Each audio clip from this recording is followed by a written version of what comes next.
it's you two. What brings you here?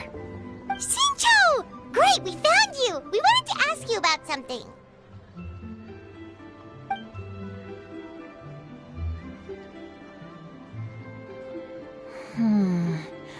That's not a whole lot of information to go off of.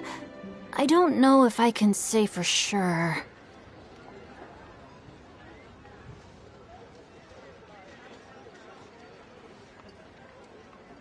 I can't pinpoint her identity from your description alone, but considering her age, I am reminded of a nameless heroine who's been featured in various chivalric novels. Nameless heroine? That's right. The novels often speak of a great drought from 50 years ago. As the people suffered, a nameless heroine appeared and began to clear away evil spirits and bandit camps. The people idolized her, but never learned her name. All they knew was that she always acted alone. Later, though, she supposedly fell in love with a similarly noble-minded exorcist from Mount Tianheng.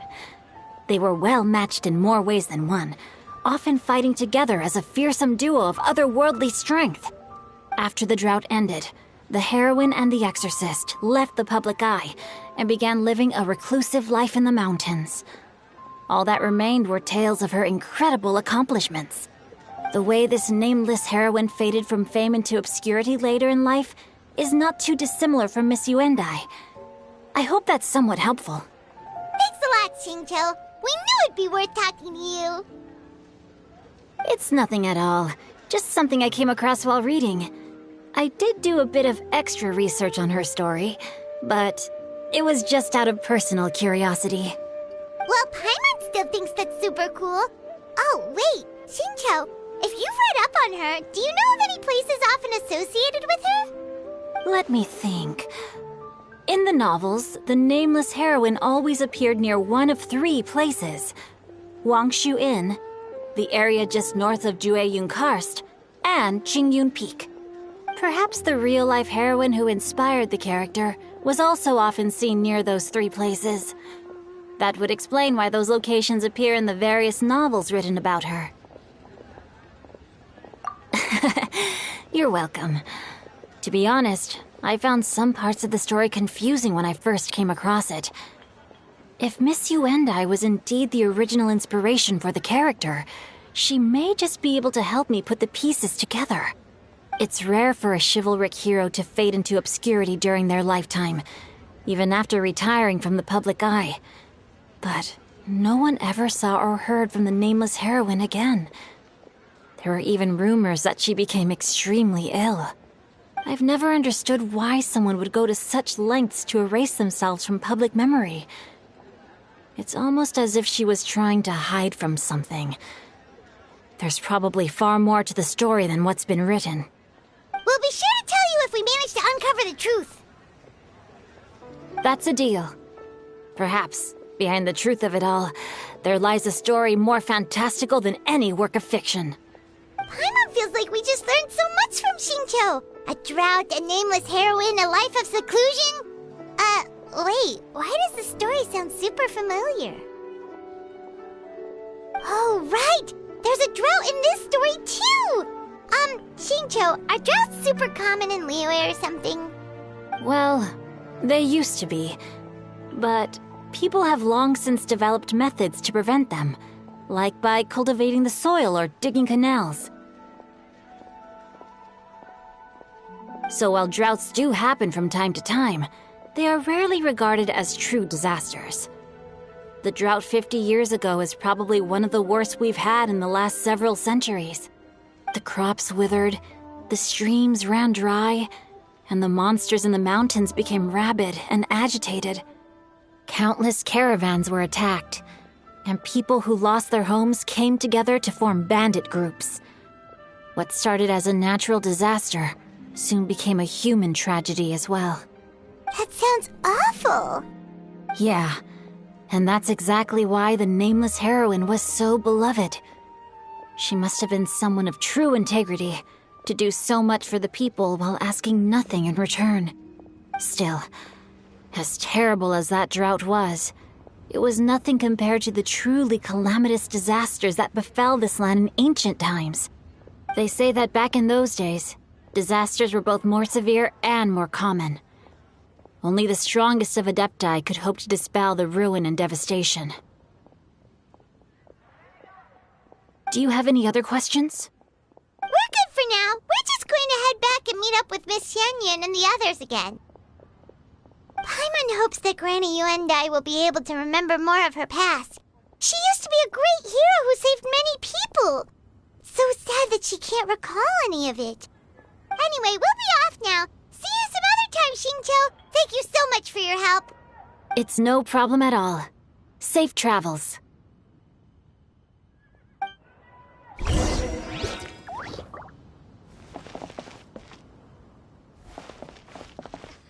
Time erases everything. Even the greatest of heroes will have their legacy reduced to the small fraction of their deeds that were committed to paper. But I think the magic of chivalric novels lies in the way you can catch glimpses of a noble soul from a few mere paragraphs.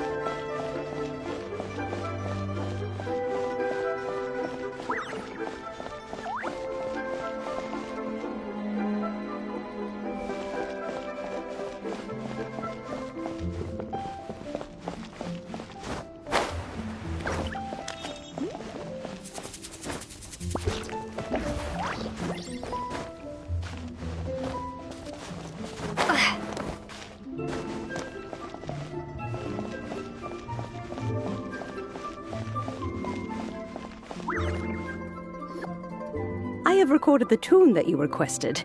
I hope it will be of help to you. Oh, thank you. Straight word, Ping. What has amused you so? Oh, it's no serious matter.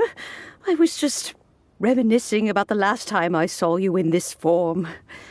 Time has wrought such change in this world, and yet you appear just the same as ever. Time has little bearing on one's existence, nor has one keenly felt its effects whilst dwelling at Mount Outsong.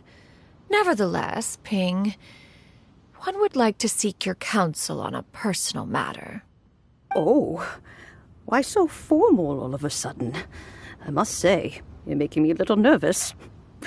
What is it? Well, the inquiry is as such. Approximately how much more would one need to afford a comfortable life in the harbor, not unlike the one that you yourself lead? It does not require as much as you may think. Still, do you mean that... Cloud Retainer, Madam Ping! What are you two talking about? Nothing save for some trivial matters. Have you unearthed any useful details? Xingqiu has a theory, but let's save it for when Chuyu and Miss Yuendai have joined up with us again.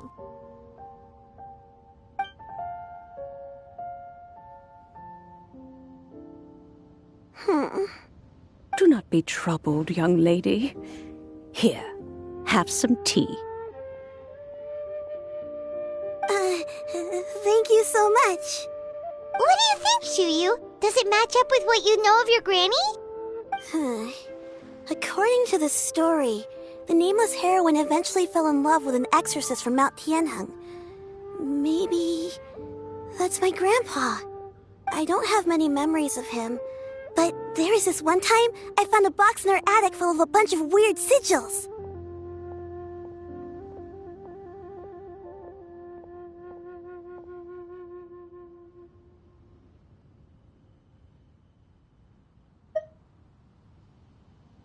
I think so too.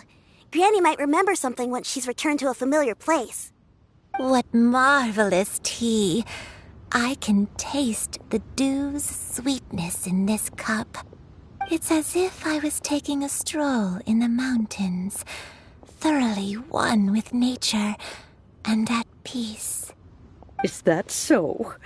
Then please drink as much as you like. There's no need to hurry. At our age, it's always nice to slow down and take the time to appreciate pleasant conversation among friends. Thank you. Okay, since we have the time, can I ask you something? Sure thing. What would you like to know? I have a secret I want to tell you. Let's go talk over there.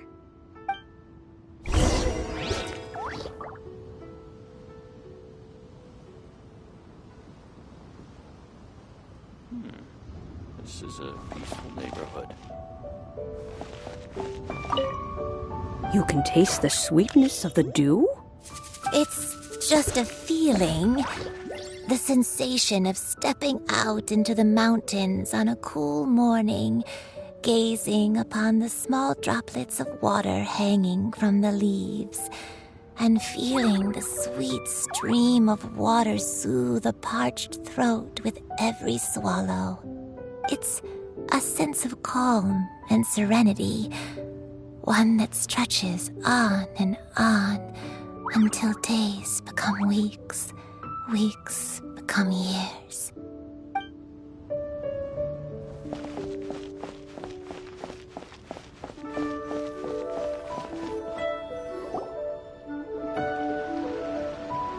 What's wrong, Shiryu? Well, I've been kind of meaning to ask ever since we started talking in the restaurant, but are you guys all adepti in disguise? Oh! How about that? Well, you guys just seem super special. Plus, I think I might have heard Miss Shen Yun call herself an adeptus. Oh, must have been a slip of the tongue. Shen Yun, since you were the one who, misspoke, maybe you can explain to Shiryu here what you really meant by that. One is indeed an adeptus. Is that of some concern to you? Huh? I knew it. Well, one time when I was a little kid, I saw a pure white illuminated crane. I had this super high fever, and Granny wasn't around. I was feeling all icky and gross. But then this snowy white crane flew down from the sky. She put me on her back and flew me to her cool Adeptus house and fed me some sort of magic potion. When I woke up, I was already back in my bed and my fever was gone. I really wanted to thank her, but I was too sleepy to stay awake, so I never got the chance. So I just kind of wanted to ask if maybe any of you have ever met an Adeptus like that? A pure white illuminated crane? The only two we've ever met are blue and white and black and brown. Have you ever met one that's pure white, Clavertina? Never has one met an adeptus with such features. One surmises such a description is but a hyperbolic embellishment that oft results from narrative accounts. That's weird. Was it really just a dream then? Well, even if it was just in my head, it doesn't matter that much anyway. All I really want is to help Granny recover her memories. I'm really grateful for all your help. Leave it to us! Now that we know the 3 locations, we just need to visit them one by one. Let's go to Wangshu Inn first. Okay, I'll go get Granny.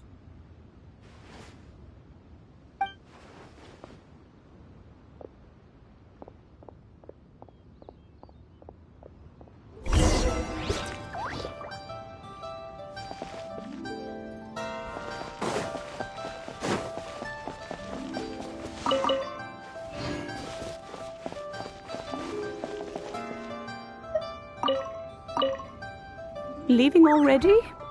Well, just remember that you can come over for a cup of tea anytime.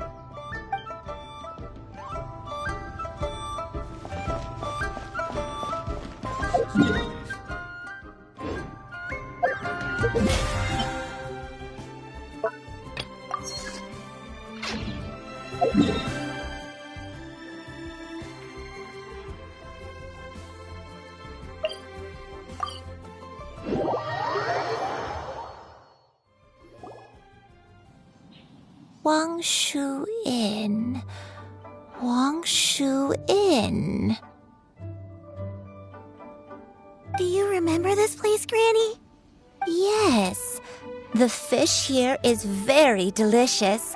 And if you look out into the distance, you can always spot a bird that's been left behind by its flock. I believe I used to have a room here. It had a window. Yes, I spent a lot of time looking out that window. Which room was it again? Let me look. I'll come with.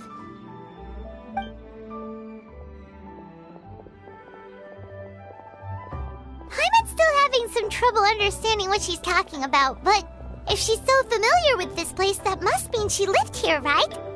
Wait, huh? Whoa! Shao! What are you doing here all of a sudden? You scared the living daylights out of Paimon! I sensed a non-human presence and decided to come take a look. If you're here, then there's likely no trouble afoot. I suppose there's no cause for concern. It's been a while, Cloud Retainer. I see you have returned to your previous form. I have indeed. I fought alongside her in this form on many occasions during the Archon War. Oh, wow! What was she like during the war? Oh, wait, let Paimon take a guess. Was it anything like this? Behold, the glory of one's newest invention, the Bang Bang continuous fire mechanism. Hands up and surrender, or be prepared to face the full might of the Adepti. An impressive imitation. Paimon knows her all too well. Even so, Cloud Retainer was not always as ostentatious as you describe. You may be unaware, but her talent with Adepti sigils is just as formidable as her skill in mechanics.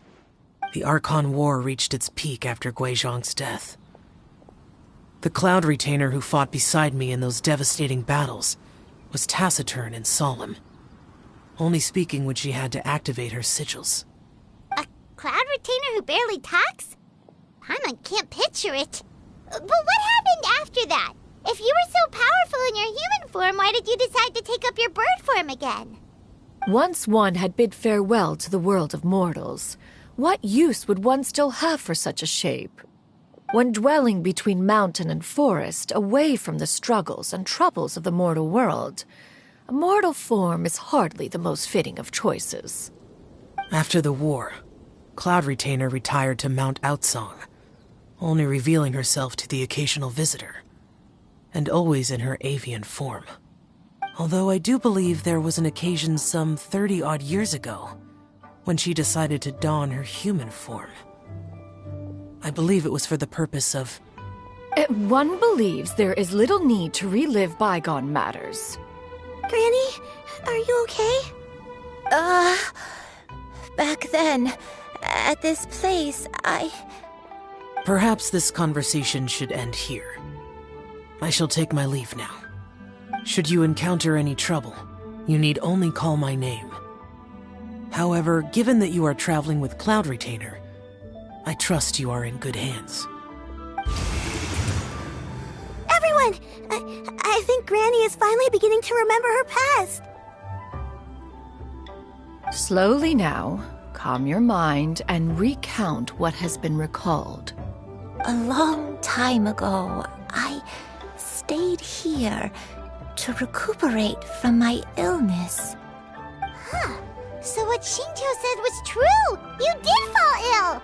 Was that why you went into hiding? I don't remember. I'm very sorry, but I can't even remember the name of my illness. The only thing I can remember is that it took a great toll on me, and there was no cure for it. I was confined to my room in Wangshu Inn, where I spent many days unconscious. I'd come to every once in a while and stare at the migrating birds outside the window. It was a solemn sight. I remember crying, but I'm not even sure I knew why. One day, I met a traveling merchant. Upon hearing of my illness, he sold me a bottle of soul-revitalizing tea pills. He told me that the pills were concocted using Adepti blood and could be used to alleviate my symptoms. Sure enough, I made a full recovery. My illness remained dormant for several decades after that.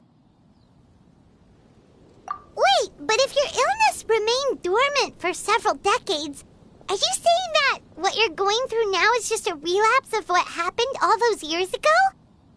And it was all thanks to the pills that you managed to keep the symptoms in check? Paimon's brain kinda hurts. Do you remember anything else? I'm sorry, I don't. Oh, if only I wasn't so useless. Hey, you're not useless. You've done so much for me. Watched me grow up. Raised me. How could you say that about yourself? Oh, fret not, dear child. Granny was just a bit frustrated. That's all. The recovery of a person's memories is a gradual process. Finding pieces of one's past is always superior to not finding anything at all. Let us make haste to the next location. Next location. Oh, why don't we go to the area north of Dwayunkars next? There isn't really a landmark there, so where should we start? Oh, Paimon's got it. Let's check out the houses in the area first. After all, if she was there for any length of time, then she would have stayed somewhere, right? Oh, Paimon's really got her thinking cap on today. At this rate, we'll recover all of Granny Wendai's memories in no time.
Paimon sees an abandoned house. Why don't we take a break over there?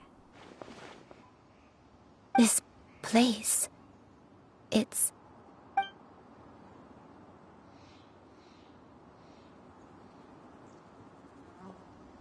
Did you remember something, Granny?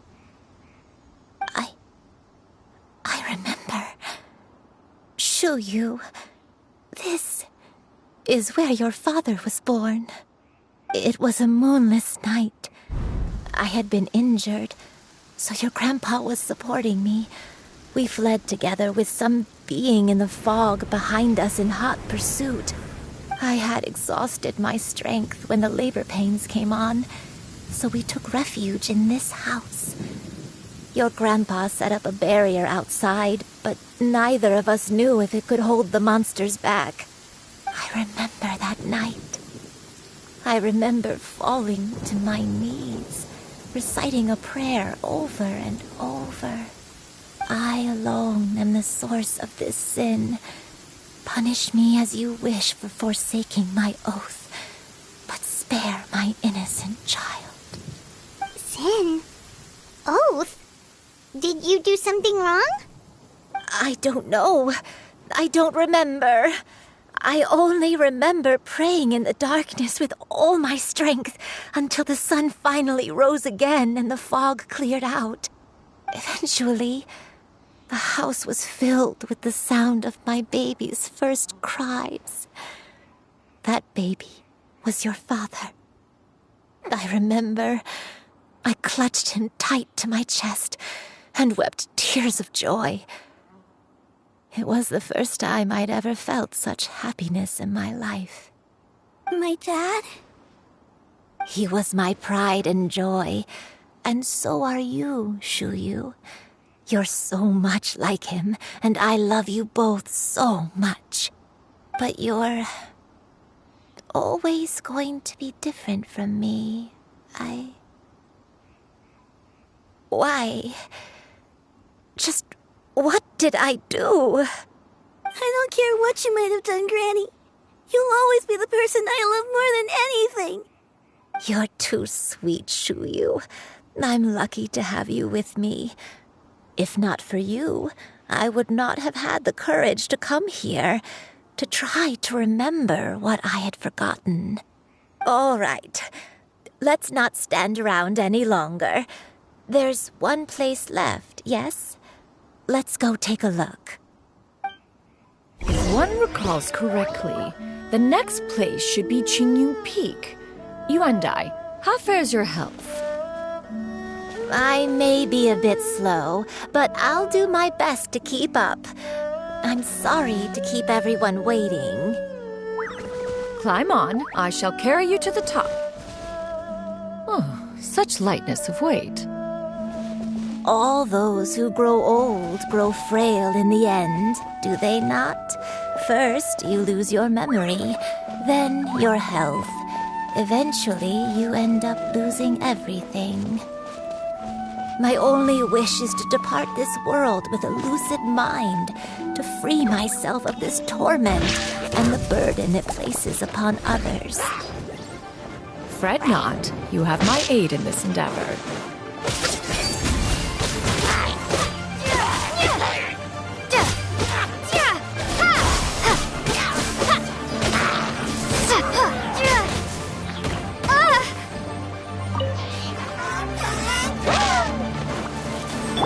Let the world collide!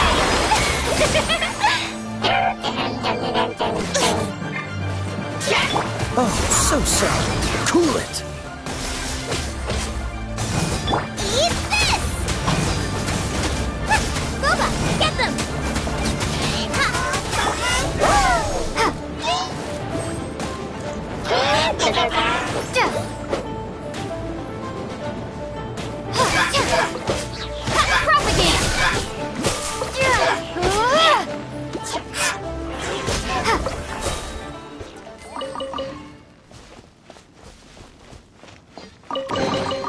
I'll keep this close.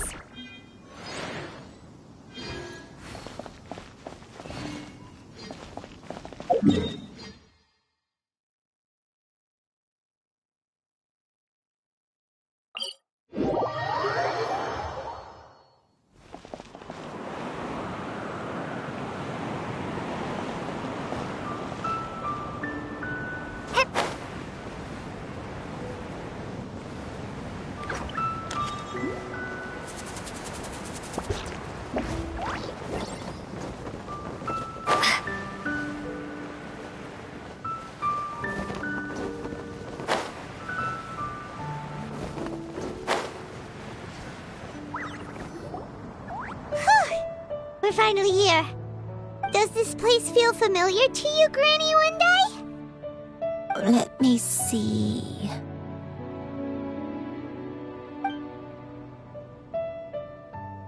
How strange. Have I lived here before? When we were at Wangshu Inn and the abandoned house earlier, though I couldn't remember everything, I still felt a sense of familiarity. I could easily picture myself in those places. But here, I don't have that feeling. Perhaps I did come here in the past, but it just didn't leave a strong impression on me. But did the stories get it wrong then? Yeah, that's true. But they're also the only thing we have to go off of. Paimon was hoping this place would jog Granny Uendai's memory just like the others. I'm sorry to disappoint you too. It's all right. We're not going to give up yet. We'll figure something else out. Just you wait. Thank you. If only I could remember. Huh? That way. What's that mountain? Oh, let Paimon look! Huh? Isn't that Mount Outsong? Looks like we've come full circle. Mount Outsong. Mount Outsong. Granny, are you okay? Don't push yourself, Granny. It's okay if you can't remember. You shouldn't do something that makes you sad. Mount Outsong, What am I really? Mount Outsong holds some familiarity to you? It does, but I can't go back. Are you feeling unwell? My head, it feels all heavy and dizzy. What is wrong with me? Cloud, Miss Xianyun, is there anything you can do? Let us go to Mount Outsong. But... Fret not, all will be well. You and I, you have already given more than enough to the pursuit of this endeavor. You may leave the rest to me. I've prepared something that can aid you in suppressing the fear in your heart and restoring your lost memories. It currently resides at Mount Outsong. Wait, really? When did you do that? I never leave anything to chance. All will reveal itself when we arrive.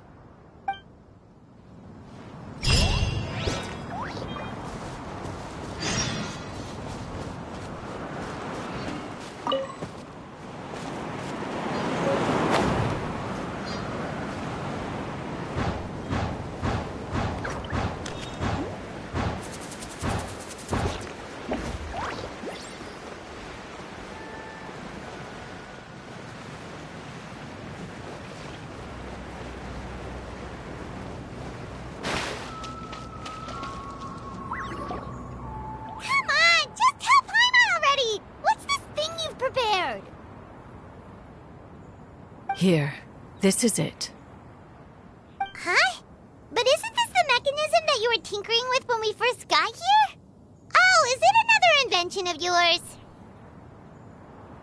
Precisely. A recent one at that. I am most pleased with the result. I call it the Suspensus Somnium mechanism. It periodically releases a soft breeze, which when paired with a gentle adeptal tune, can help the listener subconsciously relax and even enter a semi-hypnotic state. Soothing agitation and anxiety, relieving exhaustion and insomnia, its potential uses are numerous indeed. And of course, it can also aid in the recovery of lost memories. Whoa, what a cool gadget! But if you had it all along, why did you keep it to yourself until just now? We could have come to Mount Outsong right off the bat and saved time on a lot of floating. How preposterous. Had Yuendai not recalled much of her past through her own efforts, the device would have nothing to draw upon. We Adepti can only help those who first resolve to help themselves. Had she lacked such determination and strength of character, one would have little to offer in way of assistance. Paimon thinks she gets it now. Hey, what's that other thing? As previously mentioned, a gentle adeptal tune is required to take full advantage of the mechanism. One secured such a tune from Streetward Rambler. Only with her melodies can the mechanism reach its peak power. Whoa, Paimon can feel what you mean. Paimon's body feels light as a feather. It's as if she's lying down on a warm patch of grass after a super satisfying meal. And you and I, is the mechanism helping you to relax? It appears she has already succumbed to the depths of reverie. Come, join one on this side. We shall give her some time to herself.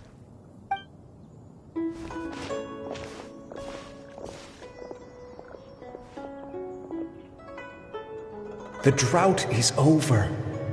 But why do you look like you want to cry? The potion. It's nearly run its course. I've never regretted meeting you. Not even for a second. Please. Please, no.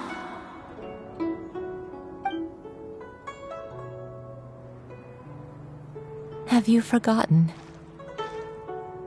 This is the world you left behind.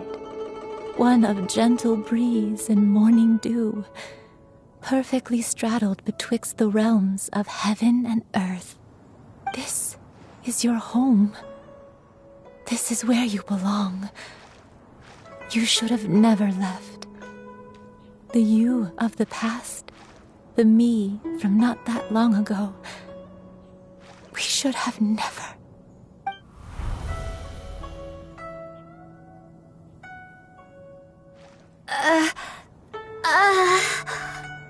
So that is the truth. No wonder this place is so familiar. Granny! Granny, are you okay? Cloud Retainer. Your memories have returned? Wait, did you just call her by her full name? Does that mean you already knew each other? Yes. I now remember everything. Everything. Granny, please don't cry. I'm here. I'm here. Oh, don't worry, my dear child. Granny is fine. I'm so sorry, everyone. You've gone to so much trouble on my behalf. It's all come back to me now. The most important thing that I had forgotten was the truth of what I once was.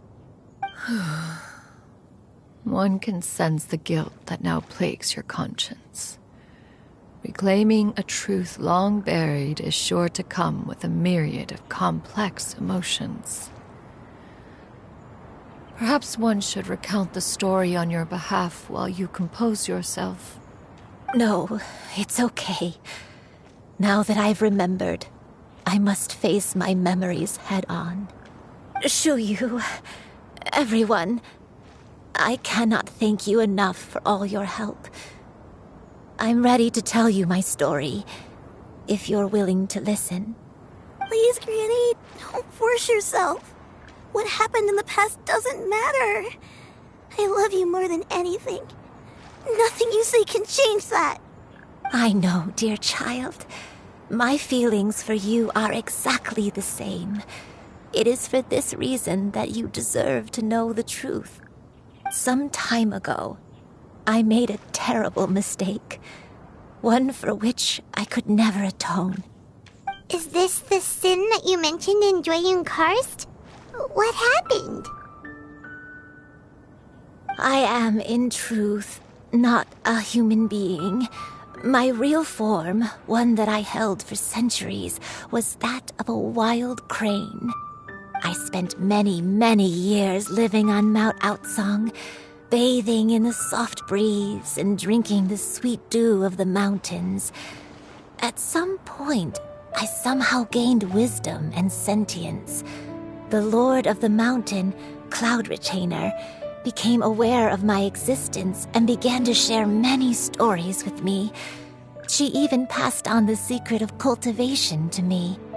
Though she never took me on as a formal disciple, I always saw her as my master. Whenever she took out her tools to work on mechanisms or new inventions, I would also stand next to her and watch. I even contemplated completing my training and becoming an adeptus in my own right. I followed her teachings, and time gradually passed us by. Until that fateful day 50 years ago. 50 years ago? That's right. Master regaled me with many stories of her past deeds. From them, I learned how she had saved people from a similar crisis in the past. She was the one I looked up to the most. More than anything, I dreamt of becoming an adeptus like her. I wanted to travel the land like she had, relieving suffering wherever I went. But I was still far from being a real adeptus. I possessed no ability to take on human form and fit in with the crowd. Once she learned of my desires, Master prepared a special dose of human mimicry potion for me. She warned me that the potion's effects would only last 10 years, and if I were to fail to return to my original form at the end of that time, I would forever forget my past as a crane and become something neither human, beast, nor adeptus. Oh no. So that was the source of your dementia all along. Was it because of Grandpa? Indeed, I fell in love. Though he was human, he had spent his entire life training on Mount Tianheng. When we met, it was not only my first foray into the world below, but his as well. Although clumsy and impulsive as he was, you'd think he was the real strange bird among the two of us. But still, just like me, he cared deeply about the world and wanted, more than anything, to cleanse it of all pain and suffering. I could not help but fall for him. But my time continued to tick away. Those 10 years passed by in a flash. Yet I did not want to leave his side, so I... Oh no, what happened next? I committed an offense. I wanted to stay with him, even if it meant living a life full of pain and suffering, even if it meant that I would eventually turn into a monstrosity. I knew I had betrayed Master's hopes, but I was too ashamed to face her. So I wrote her a long letter instead and asked someone to leave it outside her abode. I was convinced that she would not support my decision, and I lacked the courage to speak to her face to face. In my shame, I fled and tried to hide from the world, such that no one would be able to find me again.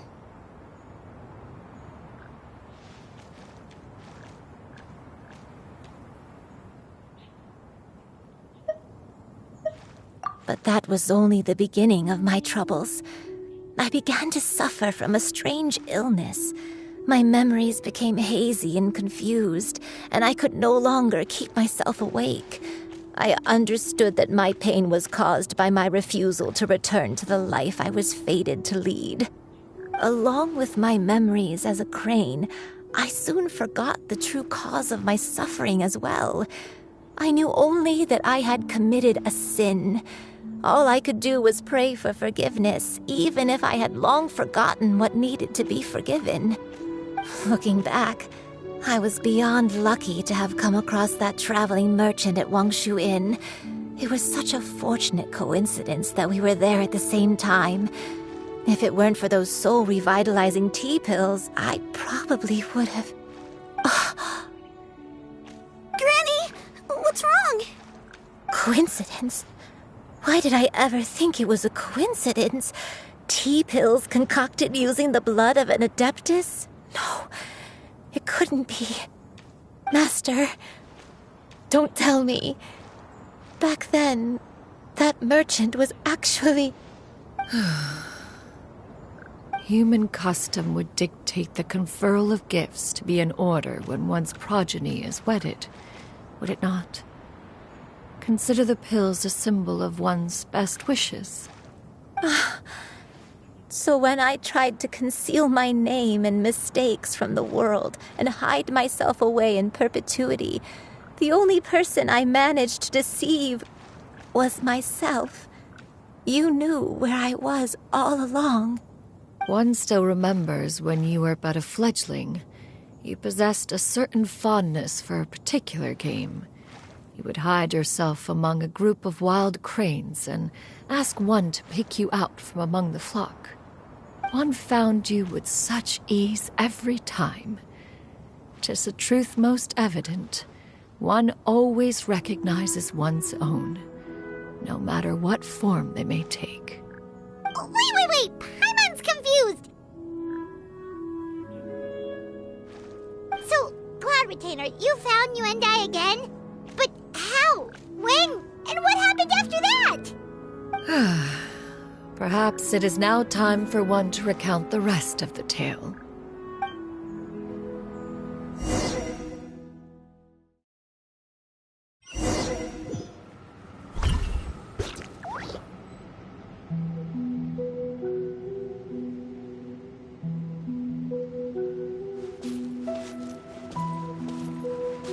One was furious upon receiving your letter. Seized with anger, one set out to bring you to your senses.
In truth, one had more than a few misgivings about your chosen partner. As an exorcist, his talent was lacking. One could hardly say his skill with sigils was any better. But soon, one came to appreciate the devotion he bestowed upon you during your illness.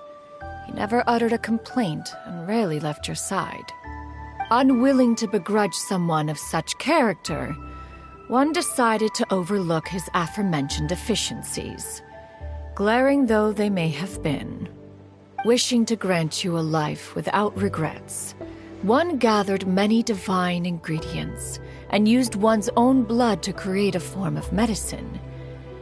Though imperfect, it managed to suppress the more dire effects of your illness.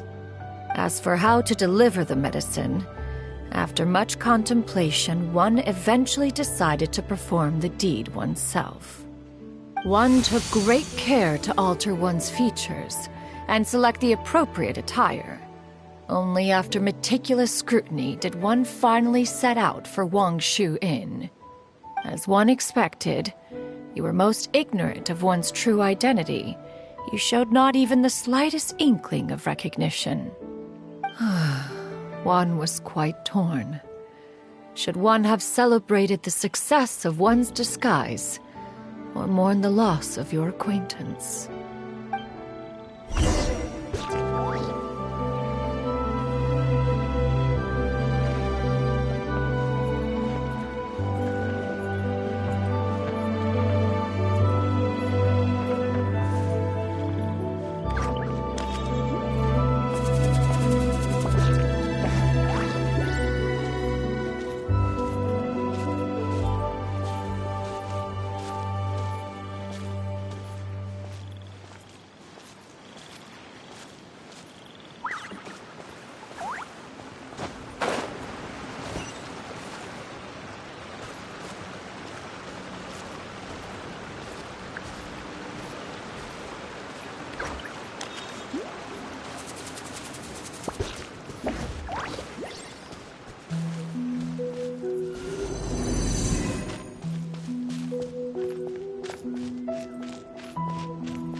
Nevertheless, one would speak to you about another matter, if you are amenable. Even considering your loss of memory, one was simply flabbergasted that you could so easily forget the consequences of consuming medicine infused with Adeptal blood.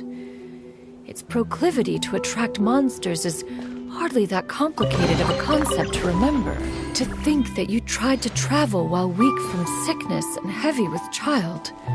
Had one not intervened to clear the fog, all of you would have been lost during the night.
Make way for the Adeptus!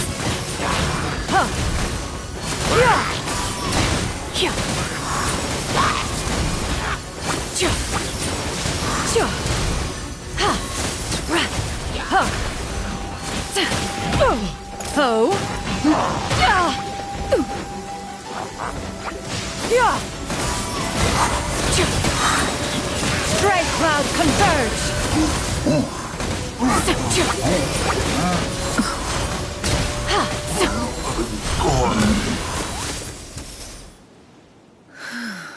Those monsters would hardly have pursued you with such ferocity without sufficient incentive.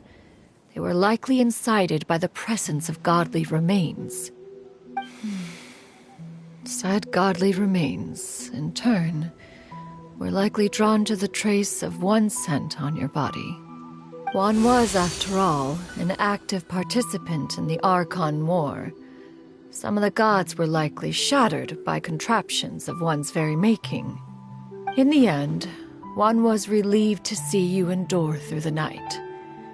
At the break of dawn, one heard an infant's cry pierce through the air, and one saw you carefully cradle the child to your chest. Although certain mortal matters remain foreign to me, one could not help but be moved by your joy. To see you happy, that was more than enough.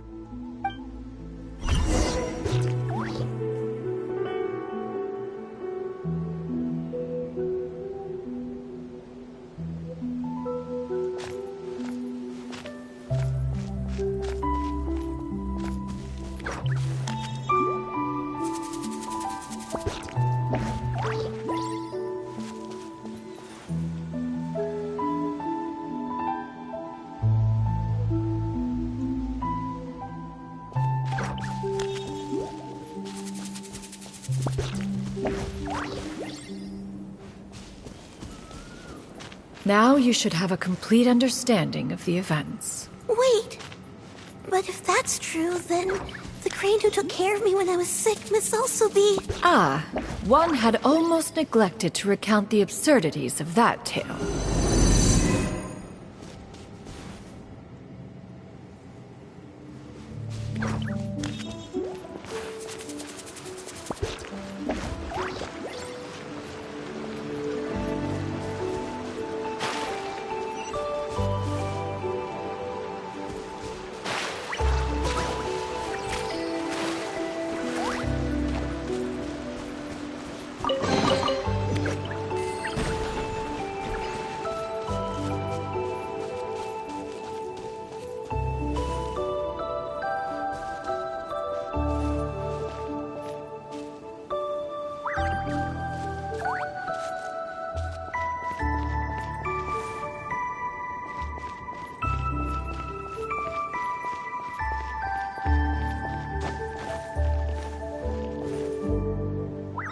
Just as you and I troubled one with her antics, so did you give one many a headache. Upon finding you burning with fever, one made plans to bring you back to one's abode for treatment. However, upon seeing one's form, you began to cry, refusing to get on one's back. When one asked you why, apparently you believed that one could not possibly be a true Adeptus, because all illuminated cranes are white from tip to toe. One had no choice but to apply powder to one's body to conceal the variegated nature of one's appearance. You became more than amenable enough when one stood before you devoid of any other coloring. It bears mentioning, however, that as a crane, Yuendai was nearly entirely pure white in color. Though you had never encountered her in that form, you still recognized the essence of her being. Perhaps fate brought you two together in more ways than one.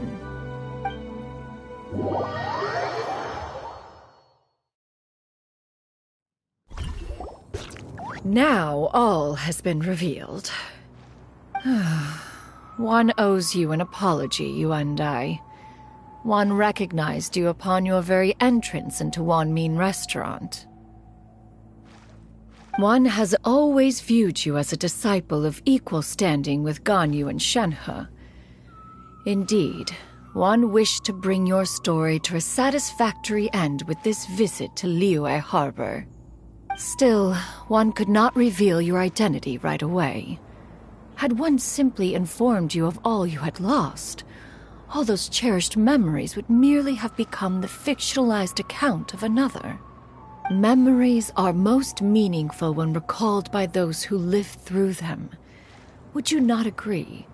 Even if the process was painful and arduous to experience.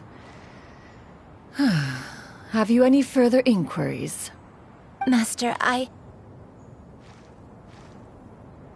must ask, if you found me all those years ago, why did you leave me be, even though you knew about my mistake? Why did you not bring me back to Mount Outsong by force? One has never regarded your action as a mistake. It was a simple choice, nothing more. When it is time for one's progeny to leave the nest, it is the responsibility of an elder to let them fly free.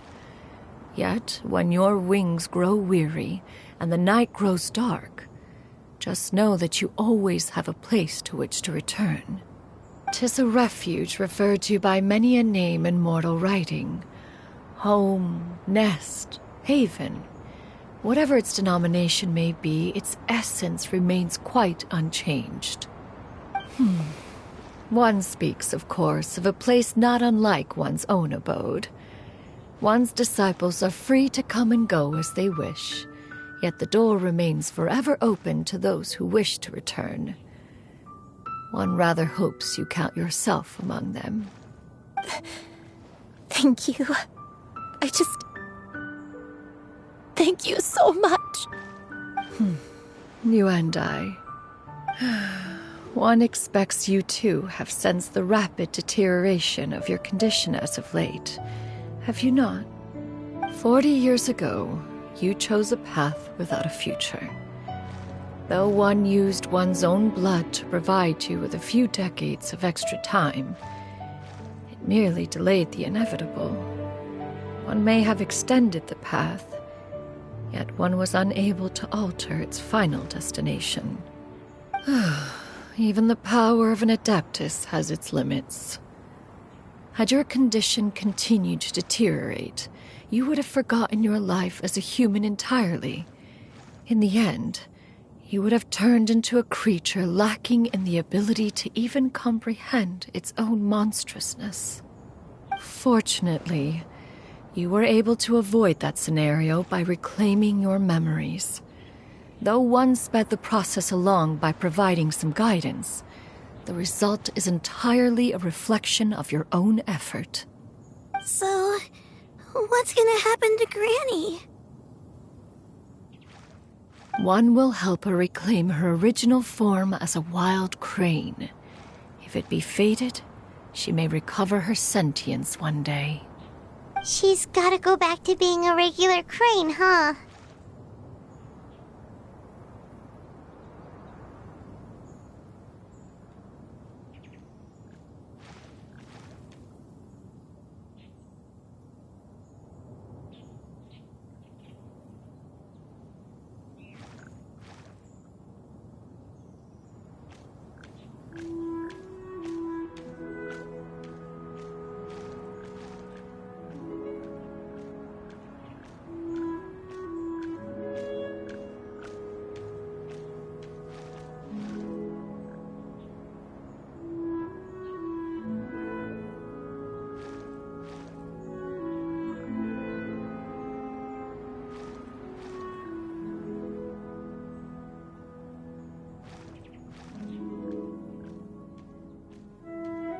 Master, you've already done more than enough for me. I don't know how I could possibly repay your kindness. This is a better result than I could have ever hoped for. How much time do I have left?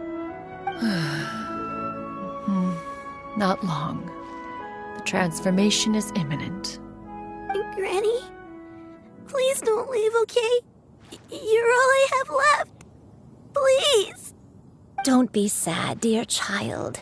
Granny has led a wonderful life. My only regret is having to leave you behind.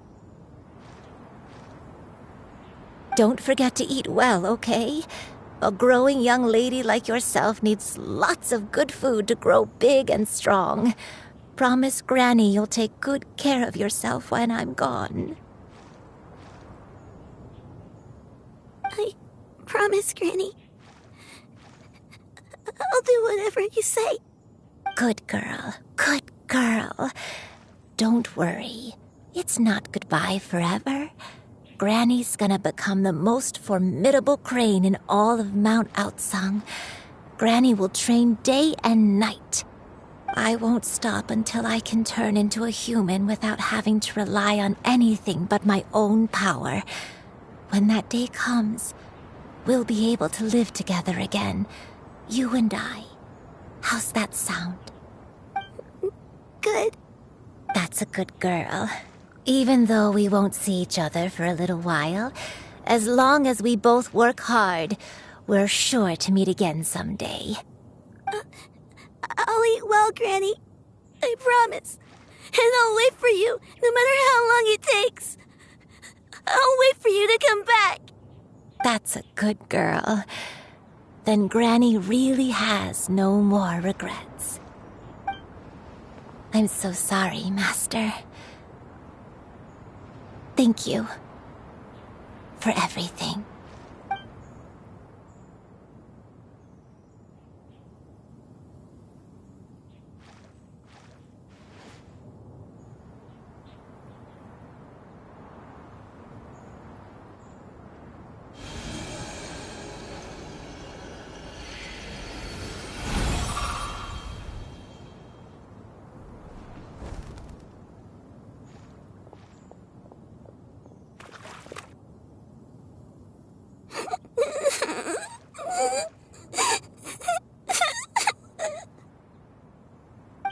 You.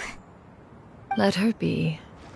At her age, crying is a natural, if not fitting, response to such an event. Tears are a necessary part of maturation. Sometimes there is scarcely a better vehicle to wash away the toll of stress and misery. Now that the issue has been resolved, you should also take a moment to relax. Give yourself some time to rest. Take a nap if you must. One will wake you in due time.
We would see each other again, that our days of separation would finally end, and all my troubles would be behind me.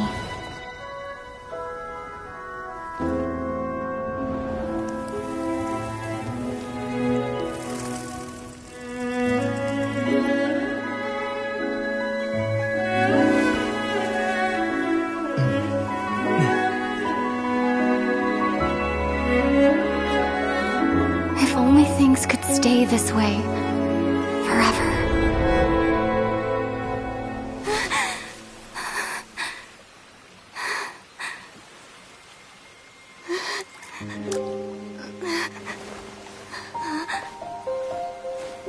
A nightmare? Curious. If you're relaxed, shouldn't your dreams be pleasant? It was a good dream. It's just... You weren't ready to wake up.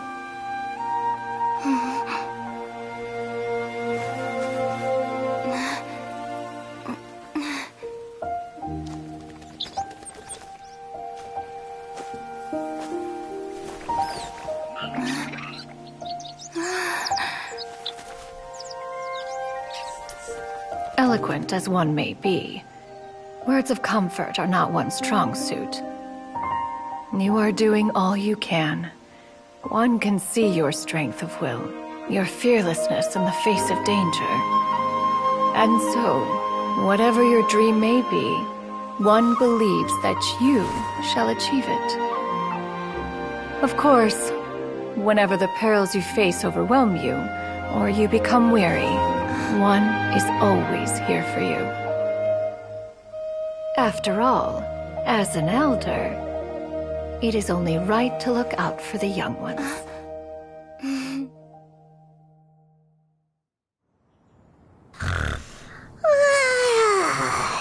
Grilled chicken drumsticks. Huh?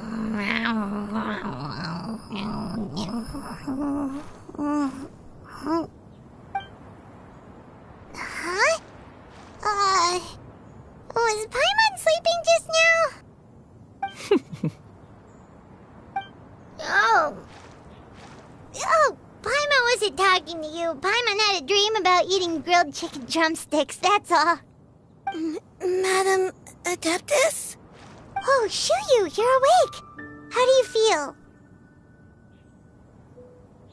I feel a little better. Thanks. I know I'll see Granny again someday, so I don't feel so sad anymore. Madam Adeptus, could I ask you something? Would you take me in as a disciple? Oh, and have you reasons for this sudden interest? I know Granny thought what she did back then was wrong. She felt really bad about it. But without that mistake, I would have never been born. Even though Granny lost her memories, she never forgot to show me how much she loved me. So, I thought maybe one day I could become a cool Adeptus like you and help a whole bunch of people, just like Granny wanted to do.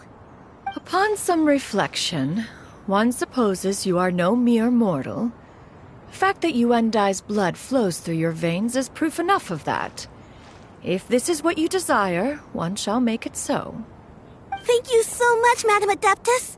No, I mean, Master. Chuyu, are you sure about this?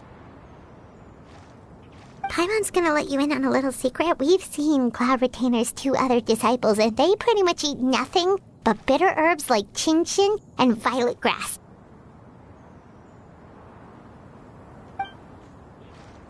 If you join them, you'll never enjoy Wanmin Restaurant's delicious cooking ever again. How utterly preposterous. One has never enforced such a rule. Every individual must find their own path to enlightenment. So long as one retains a pureness of spirit, one's dietary proclivities are quite irrelevant. Well, you say that, but Paimon's not seeing any tasty treats up here now, is she? Although Mount Outsong is rich in natural beauty, its location does preclude access to certain finer mortal comforts. That is precisely why one plans to relocate to Liyue Harbor. Shuyu shall have the honor of becoming one's first disciple in the human world. Whoa! You're leaving Mount Outsong?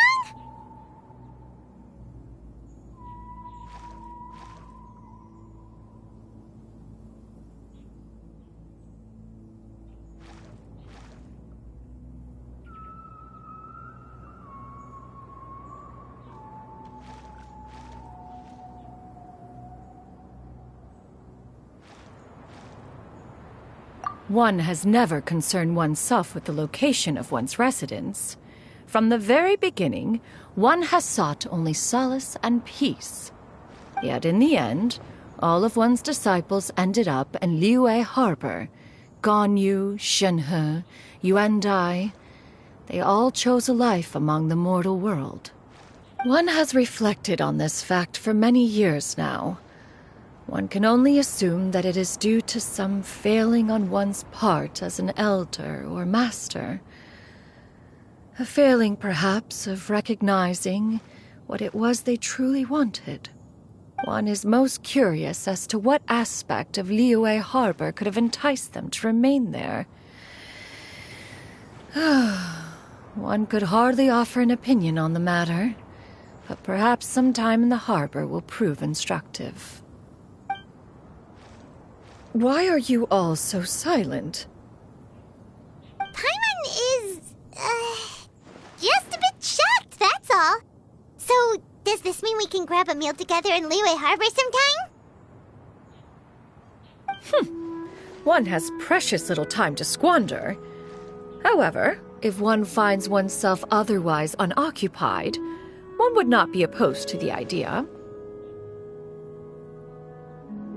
One will be assuming the identity of a human while residing in Liyue Harbor. You should take care to avoid disclosing one's true identity. Don't worry, we'll help you keep it a secret. So, when can we expect to start seeing you in the city? Perhaps in 2 days' time. One has some matters to see to before one's departure. Preparation is the key to success, after all. One plans to put up various items from one's collection for sale. The earnings should provide for a comfortable living in Liyue Harbor. One has already picked out a handsome property near Chuhu Rock. 'Tis no small purchase, but what is mortal life if not one expense after another? Seems like you've really thought of everything. Then how about we meet up in Liyue Harbor in 2 days? A sensible plan. See you then. Oh, also, why don't you take this suspense somnium mechanism as a souvenir? Anytime you should feel ill at ease in the future, you may try quieting your mind and sitting in meditation as you listen to its melodies. It might help you find a new perspective. Awesome! Thanks, Cloud Retainer! Hey, didn't we promise Shincho that we'd tell him what we found out? Should we make a trip to the Feiyun Commerce Guild? It's totally up to you.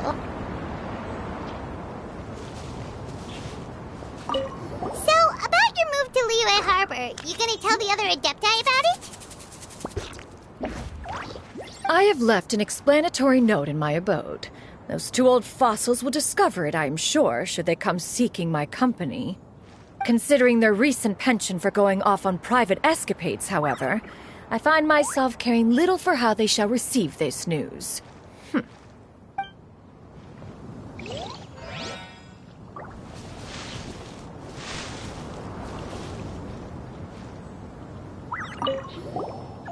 the way, Shuyu, we have a friend who helped us learn a lot of information about your granny. Is it okay if we tell him the full story? Sure, I don't think Granny would mind. As long as you don't tell a whole bunch of people. I don't think she'd want too many people to know. They might go to Mount Outsong and start bugging her about it. Granny needs to focus on her training, you know? But telling a friend or two is probably fine. No worries, our friend can keep a secret.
We meet again, dear friends.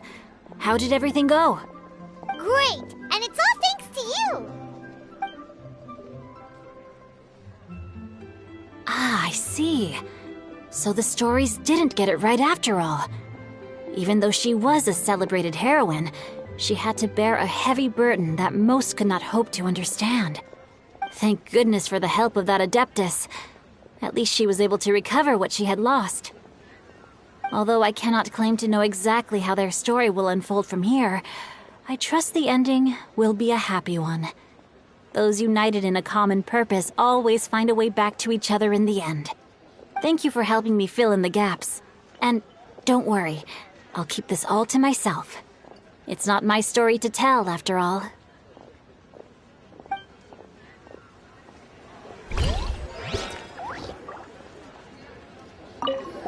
We meet again, dear friends.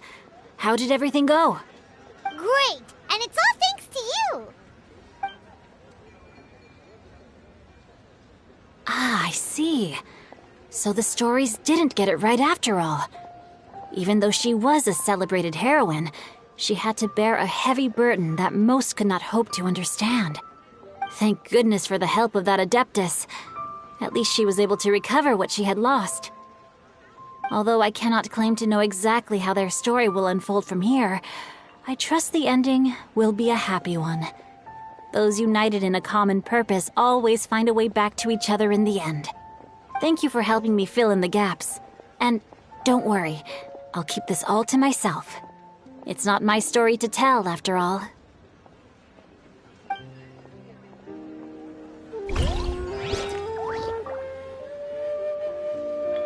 I can't wait to see my adorable daughter again.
Your concerns are excessive and unfounded. This is but a simple collection of ordinary valuables. Such intense scrutiny is hardly necessary. To be quite honest, your insistence on that fact is my primary cause for concern. In what way are any of these ordinary? Every single item here could be worth more than everything I own combined. I simply can't risk shelling out that kind of mora without proper scrutiny. If I'm wrong, I would never be able to earn it back, not even if I worked every single day for the rest of my life. I have to be careful. Yes, you can never be too careful. We're here, Clow. Miss Shenyan, what are you guys arguing about? Ah, perfect timing. This ignoramus is questioning the authenticity of my wares.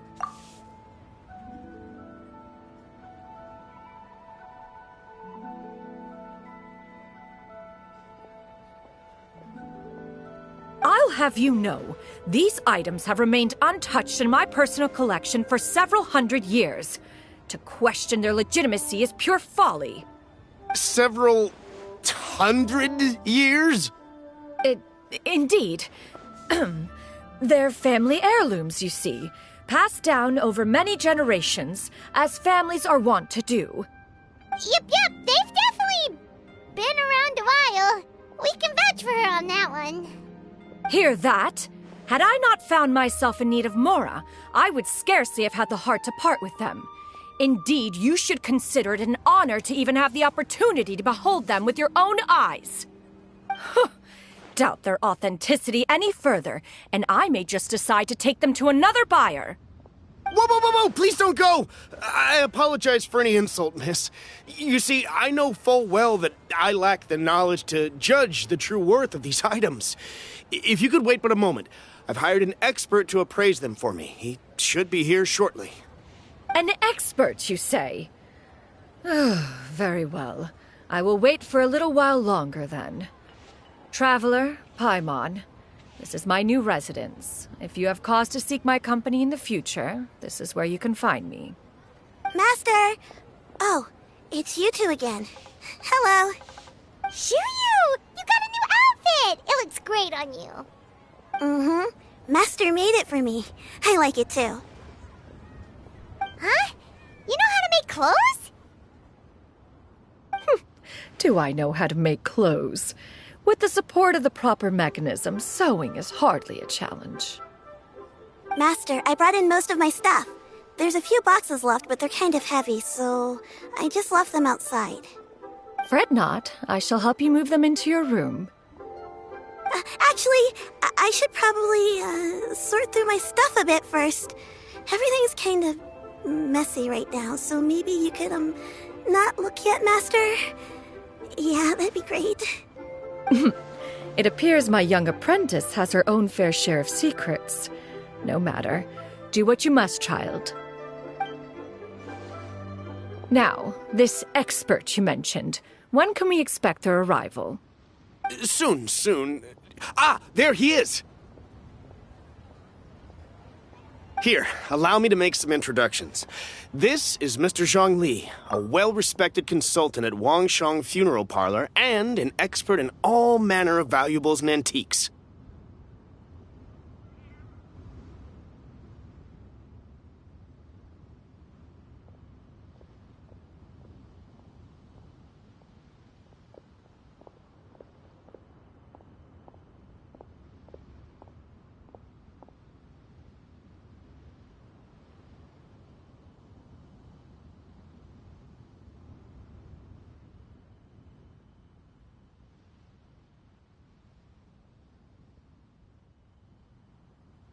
Mr. Zhongli, this is Miss Shenyun.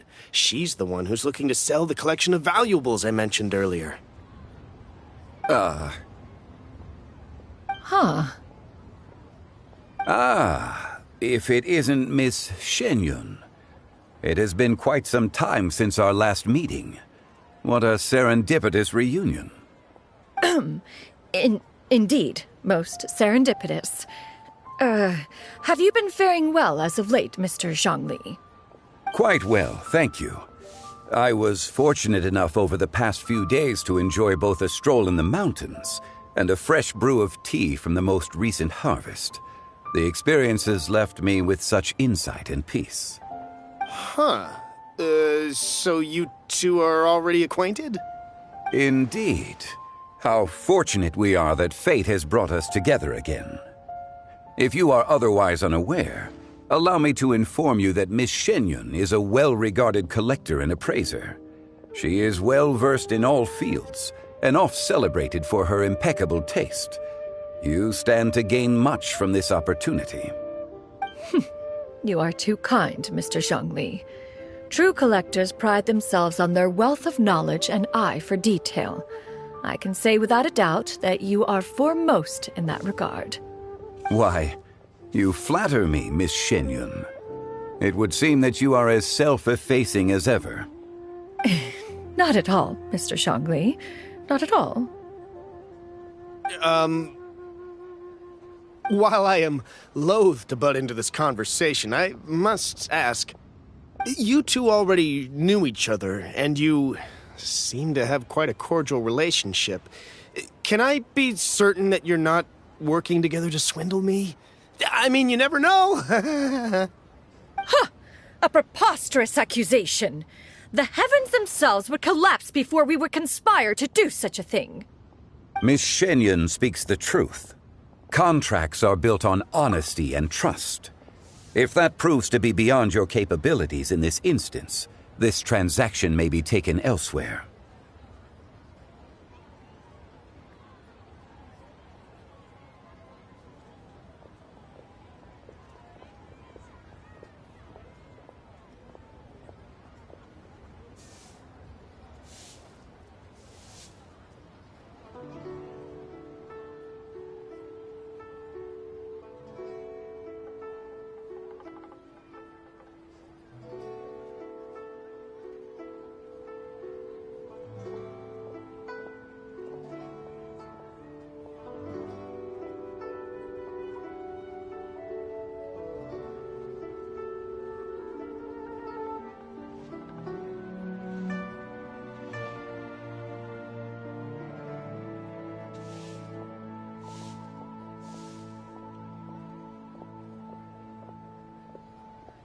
Say no more.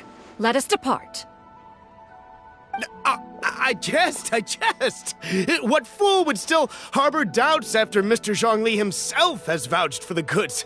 Miss Shenyun, wait!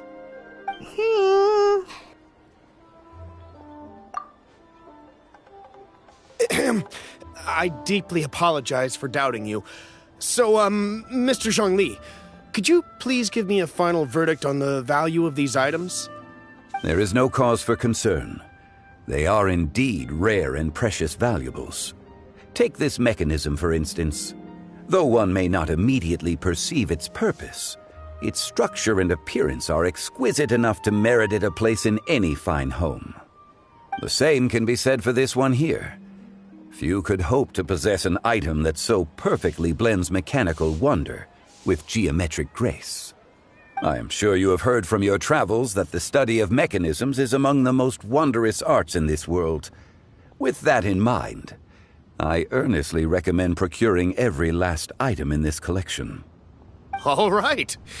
Since I hired you as my consultant, Mr. Zhongli, I shall, of course, trust your good opinion. Then, in that case, Miss Shenyun, I'll take the lot. However, since the final sum is quite large, how about we start with an initial deposit through the Northland Bank?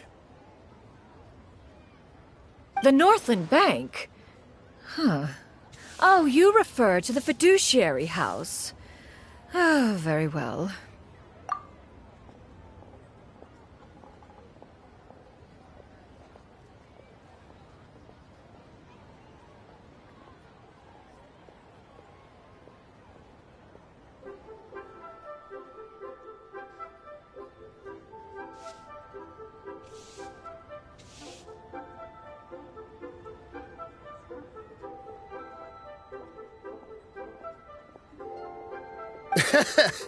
I fear people only use the term bank nowadays.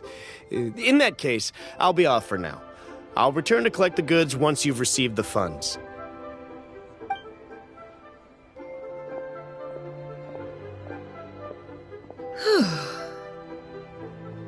Zhongli! My friends, have you been doing well? We've been great! How about you? Paimon didn't know you were such a busy consultant!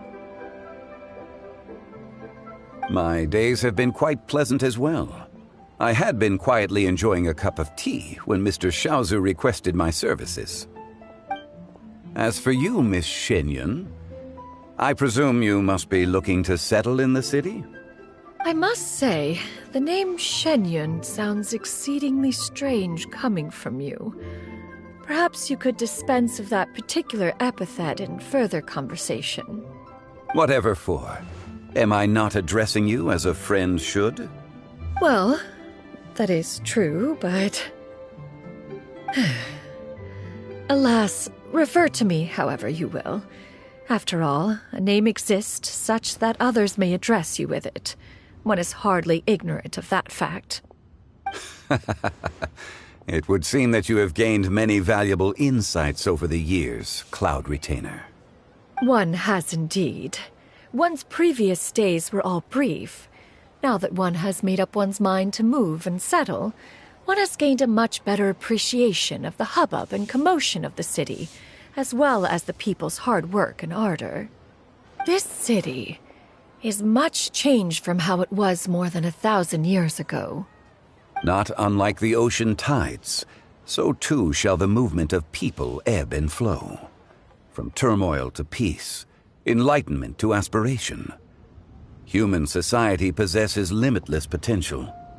In another 1,000 years, the scene we witness here may change in ways that are impossible for either of us to imagine. Alright, that's enough reflection for one day. No need to get all sentimental on us. You make a valid point, Paimon. Now that the sale has concluded, what say one plays the host as we try some specialty dishes together? One must profess great interest in trying bamboo shoot soup. Perhaps you have forgotten, Cloud Retainer, but I once tried my hand at that dish. You were at the table on that occasion, so logic dictates that you should have already tried it. Oh? What occasion was this? It was a reunion between friends several centuries ago. Alas, you must have been too preoccupied to secure yourself a portion. Or perhaps our other companions simply availed themselves of faster reflexes on that occasion. Huh, hardly. 'Twas most certainly out of consideration for the others in attendance. In but a moment, one will show you what it means to have a true deftness of hand. It is settled then. Bamboo shoot soup, mora meat, crab roe tofu, triple-layered consommé. We shall enjoy the lot. One has already passed word to Shenhe and Ganyu to make a reservation. It is prime time for them to meet one's newest disciple. Is that agreeable to everyone? It should be a most splendid occasion. Shu Yu, come now, it is time to dine. Ah, this gentleman over here is Mr. Zhang Li. He is, A humble employee of Wangsheng Funeral Parlor. Pleased to make your acquaintance. Nice to meet you too, Mr. Zhengli. That should be everyone, right? Let's go!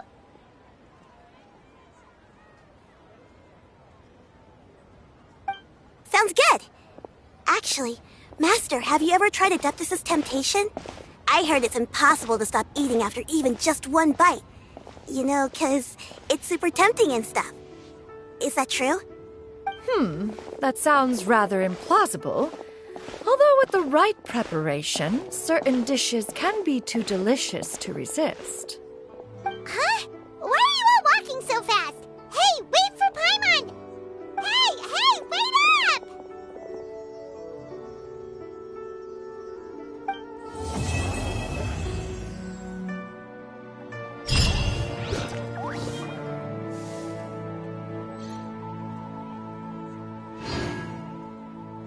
Hey there. Don't be shy. Come inside. Adventurer, think you can last a round against me?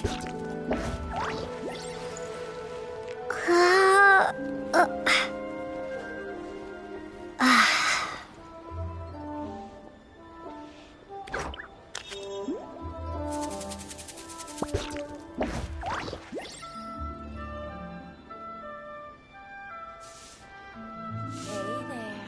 Don't be shy. Adventurer, think you can Come last a inside. round against me?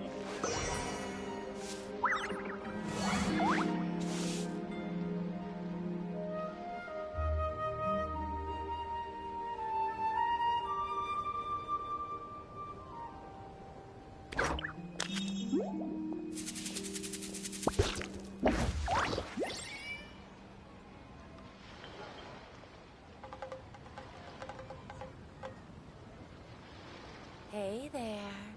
Don't be shy. Come inside.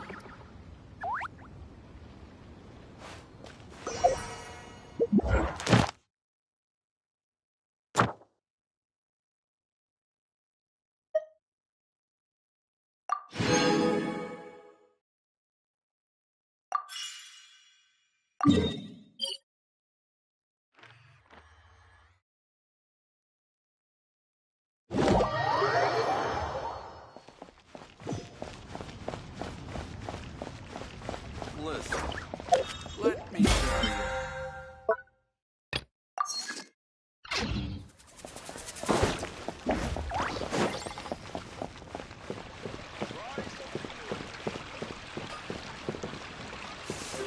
Ad Astra Abyssosk. Welcome to the Adventurers Guild. Thank you for completing today's commissions. Here is your reward.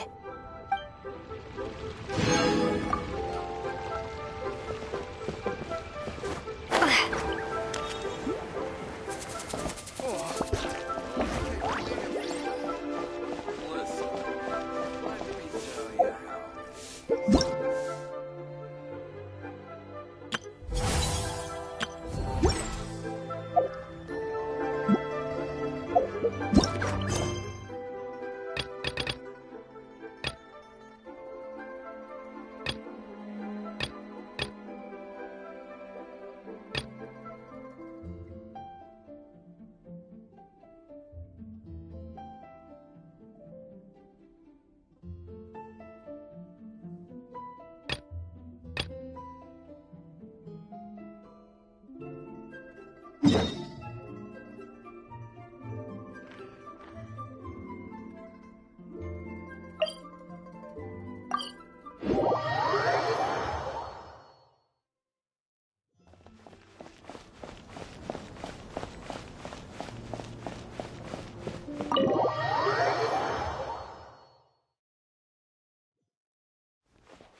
Perfect.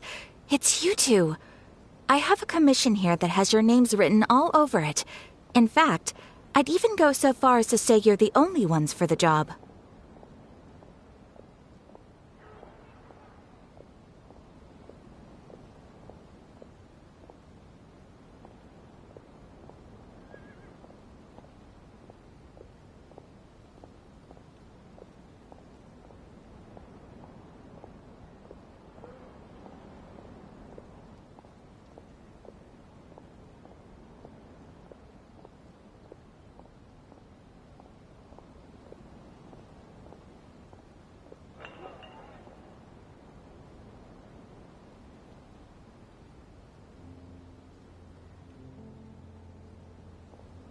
The only ones for the job? Huh. If our help is really that important, it's probably some Archon-class commission, right?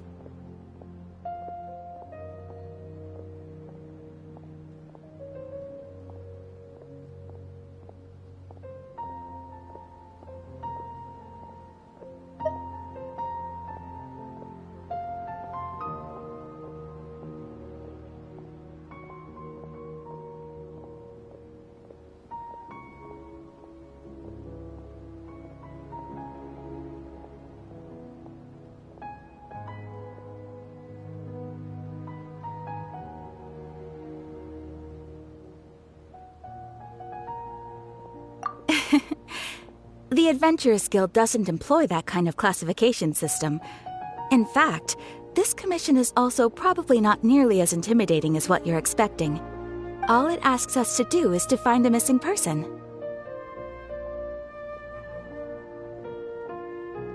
Huh? Then why did you say we were the only ones for the job? I came across this commission while reviewing our backlog not too long ago. It seems simple, but our records indicate that over a dozen successive efforts to complete it have all ended in failure, despite attempts by several accomplished and renowned adventurers. With the reputation of the Adventurers Guild and the performance of the Sumeru branch at stake, it's in our best interest to assign this commission to the adventurer with the highest completion rate over the past few years. Well, that's us for sure.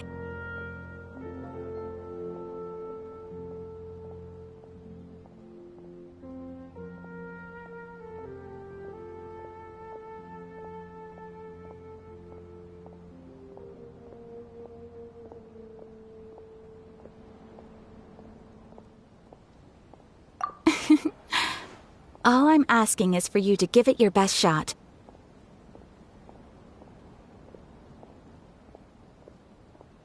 If it proves to be beyond your capabilities as well, I'll talk to the commissioner about canceling the commission.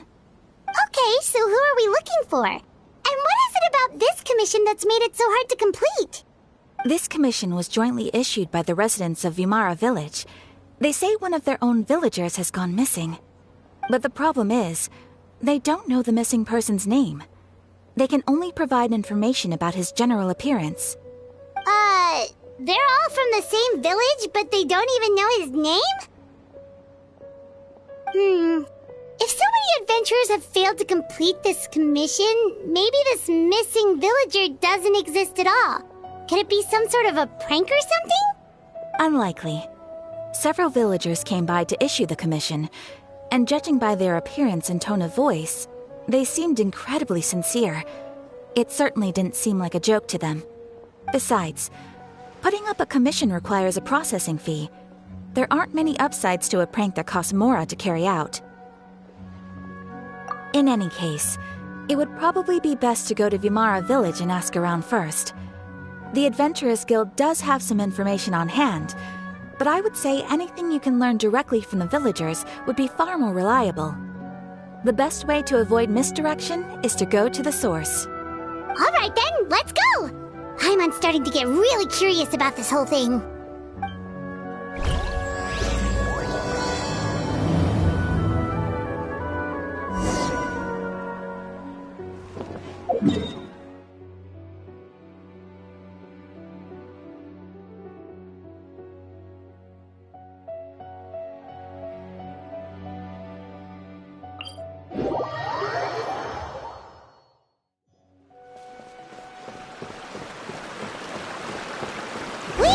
To Vimara Village! Why don't we talk to some of the villagers to learn a little bit more about the missing guy? If this commission is really as challenging as Catherine made it out to be, we're gonna need to carry out a very detailed investigation.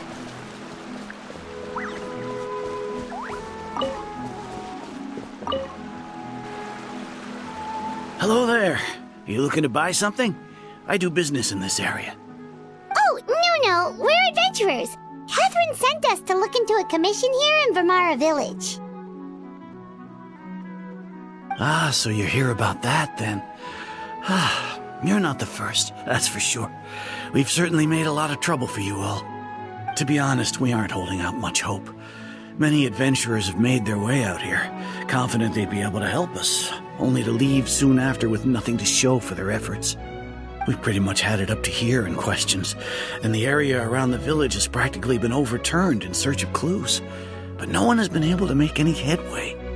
So, this person we're looking for, what's his name? Where did he live? Does he have any relatives?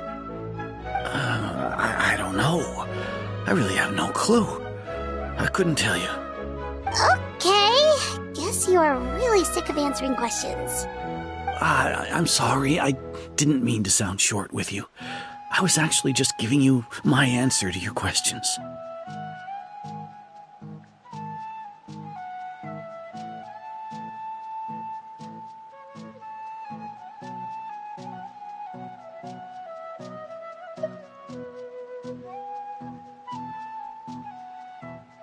I know it may seem like we don't have anything to offer by way of information, but I promise you, we all have a very strong impression of him.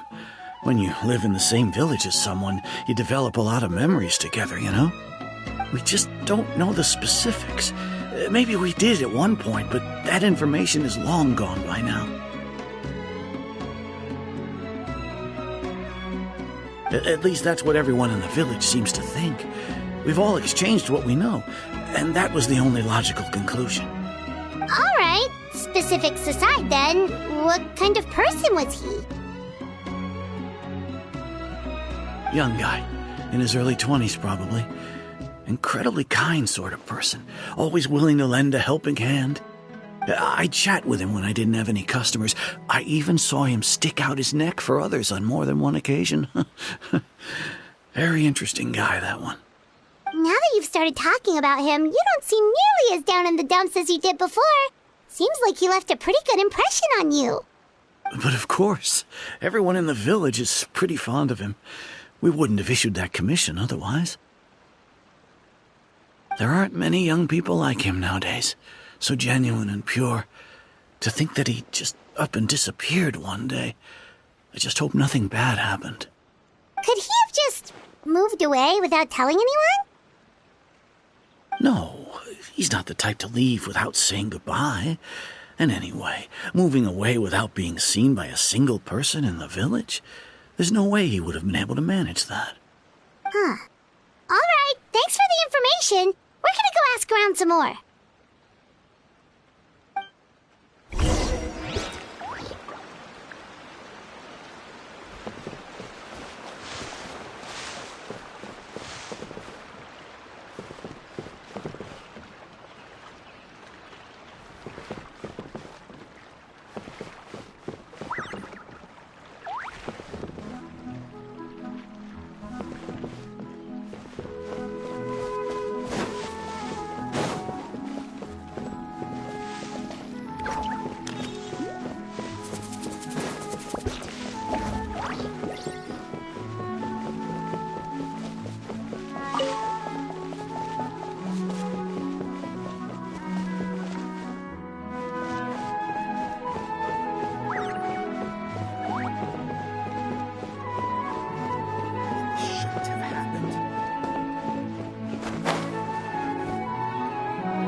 Is that guests I hear? Hi, Grandpa Amadea. We're here to help you look for the guy that's gone missing. Ah, so that's what brings you to these parts. Coming all this way for our sake. That's so very kind of you.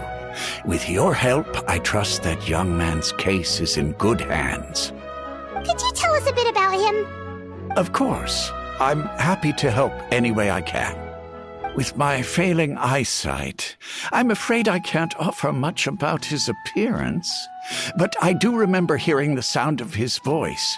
Not recently, of course. That loss has left me feeling quite empty.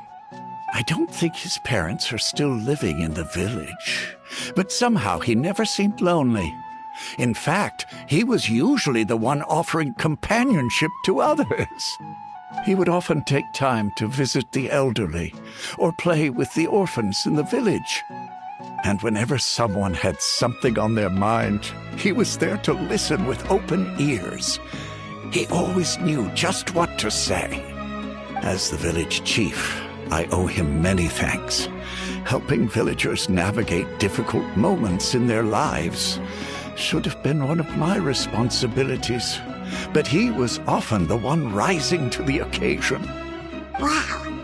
He seems like such a nice and gentle person.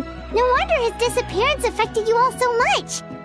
But, you wouldn't happen to know any details about his name, address, or family situation, right? I'm ashamed to admit it, but I just can't remember. No matter how you look at it, I should know those things. But for some reason, no matter how hard I try to remember, the information just doesn't come. Perhaps my age really has caught up with me this time. It's okay. There's no need to force yourself to try and remember. We'll figure something out.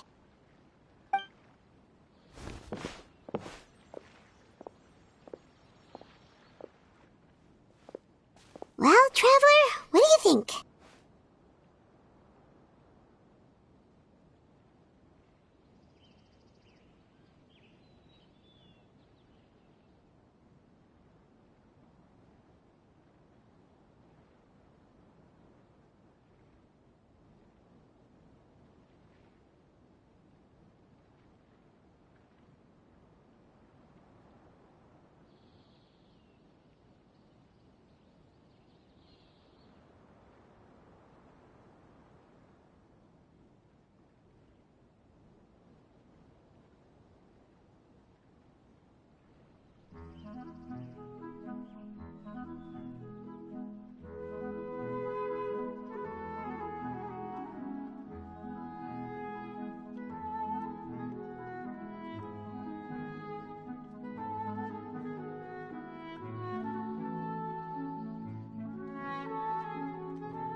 Paimon thinks so too.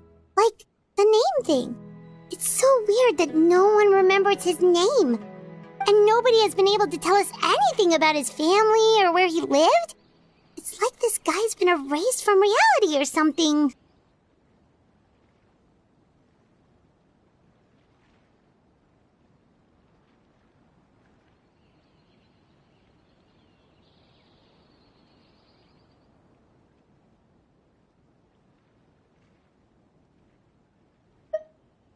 Wait, so you're saying it's not that he's been erased, necessarily, but more like he never existed to begin with? Okay, Paimon's gonna need some time to process that one. Someone who only exists in people's memories?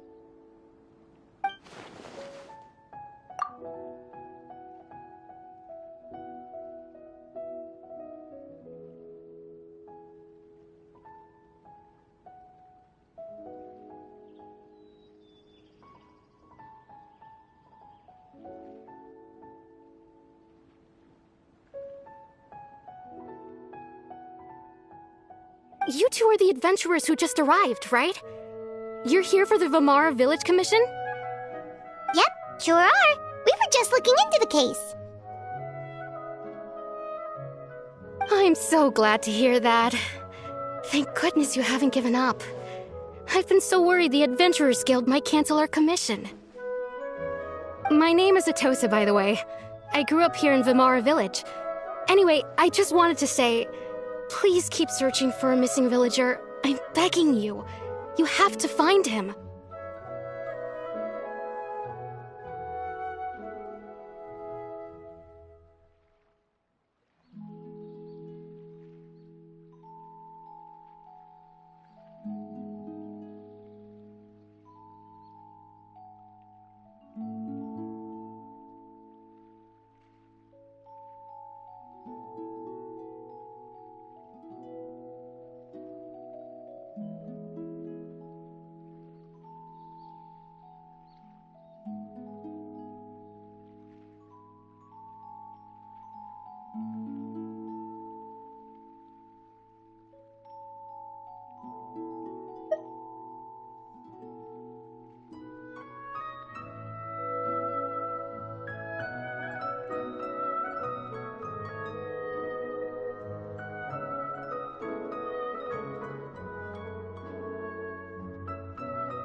Yeah, no need to worry. We'll give it our best shot. So, were you close to the missing villager? Are there any leads you can give us? I'm not sure this counts as a lead, but follow me. There's a place I'd like to show you.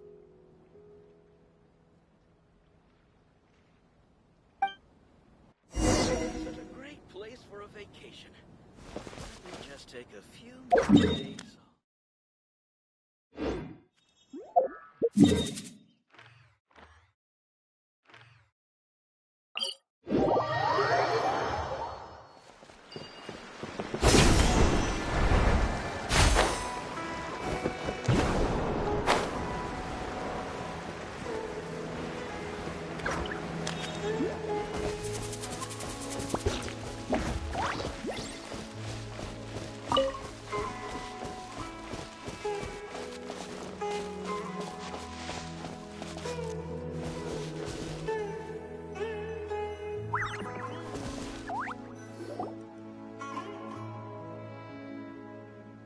Is this the place?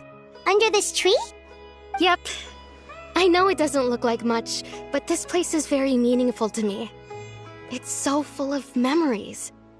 We used to always sit together under this tree and talk.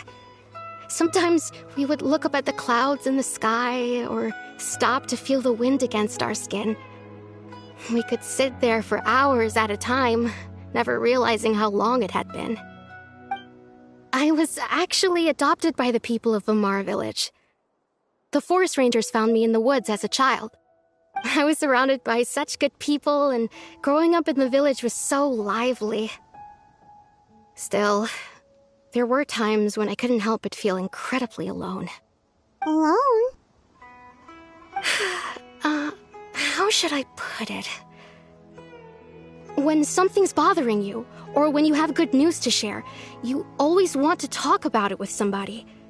But for the longest time, I didn't know who I could talk to, or if I should say anything at all. Everyone has their own problems to deal with. Even if I might want to confide in others, I don't want to become a burden.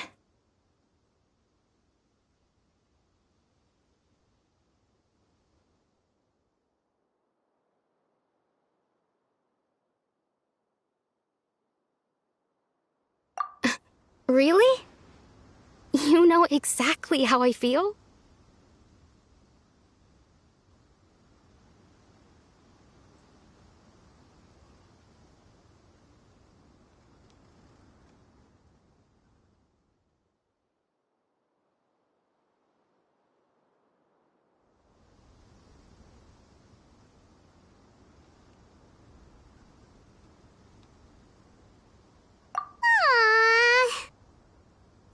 Wow, that sounds really nice. You're quite lucky. When it comes to our missing villager, well, I guess you could say that to me. He felt like both a family member I could rely on and a friend who could really understand me. No matter what came my way, I knew I could always talk to him. He was so thoughtful and pure, and patient, too. Whenever I talked to him, he would always seem so interested, as if the things I was describing were just as important to him as they were to me. Ever since he disappeared, there's been so much I wanted to tell him. No, none of those things matters now. I just really want to see him again. Wow, you two must have been really close. Did he ever tell you anything about himself? He mostly just talked about interesting things he saw around the village. He'd share a lot of his own wild ideas as well. Oh, right! I did ask him about his parents once. But all he said was, they're not here anymore. I didn't know whether that meant they had left the village or passed away, and I didn't want to pry. Still not much to go off of. Look at me. Talking your ear off and still nothing to show for it. I'm sorry I wasn't more help.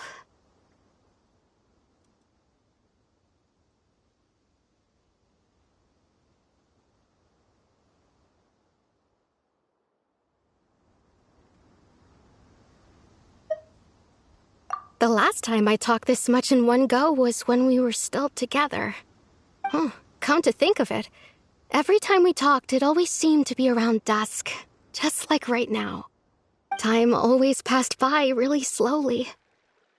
Even when it felt like we'd been talking for hours, the sun would still be at the same position in the sky.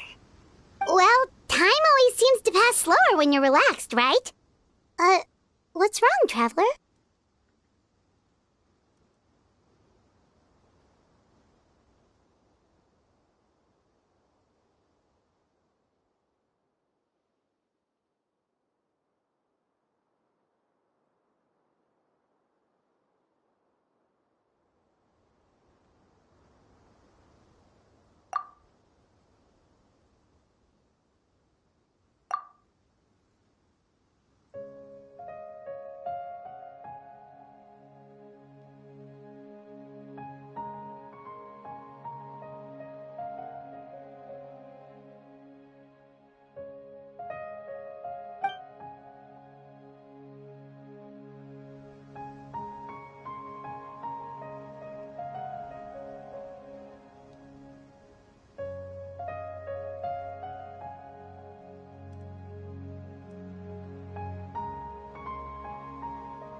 churls over there. Doesn't it seem like they're acting a little strange?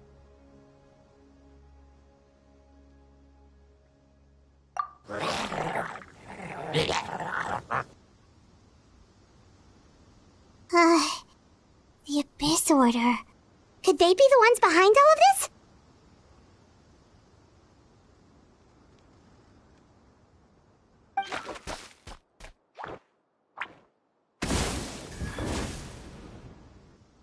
Uh-oh, we've been spotted! Quick, get ready to fight!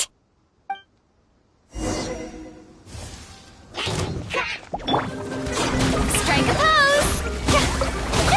Dodge this!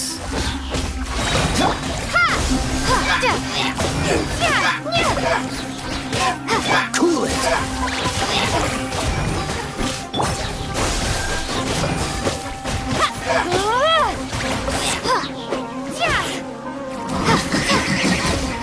Scatter!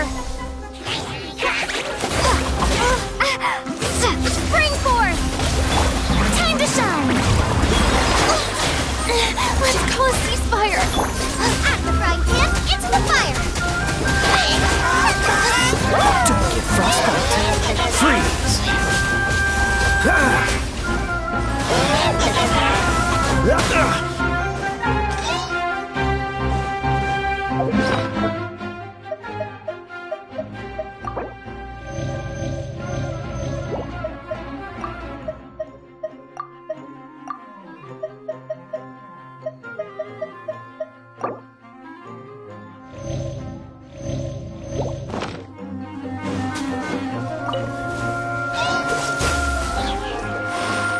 Nova, get them!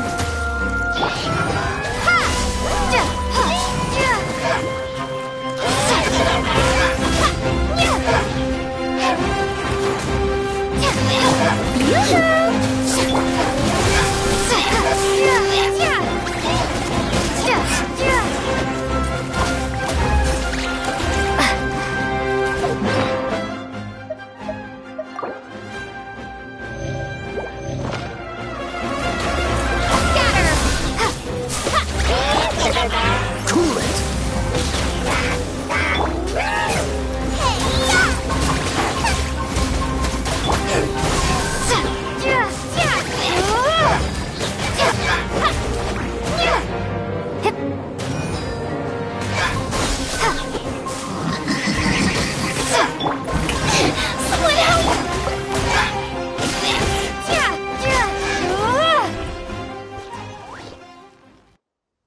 Thank you so much.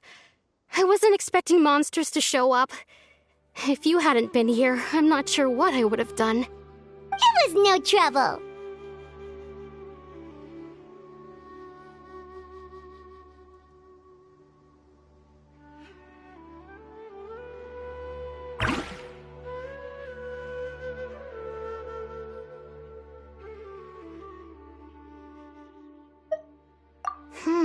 Now that I think about it, the hilly trolls around Vilmara village have been a lot more active lately. They seem agitated and would often attack anything in sight. Chief Amadea doesn't allow the children to play in the area around the village anymore. Maybe the Abyss Order really is involved. Well, we should head back and check out the situation in Vilmara village just in case. If the Abyss Order is plotting something that could spell trouble for the villagers.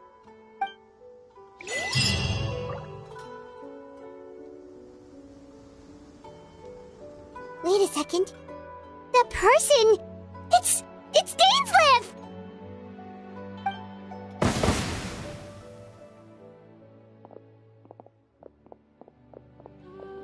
Ah, it's you two. Oh, a friend of yours? Well, I'll leave you all to it then. I should head back to the village and check up on Chief Amadea and the others anyway. Well, see you later. Yep, see you later, Atosa!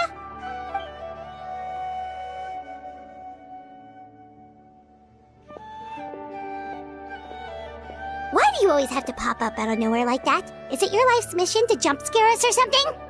It's hardly personal, or intentional for that matter. As long as you and I are both in pursuit of the Abyss Order, we're bound to cross paths. Ah, so you're here to investigate the Abyss Order then. That would explain the monsters you were fighting just now. Naturally. Hold on. Are you not here for the same purpose?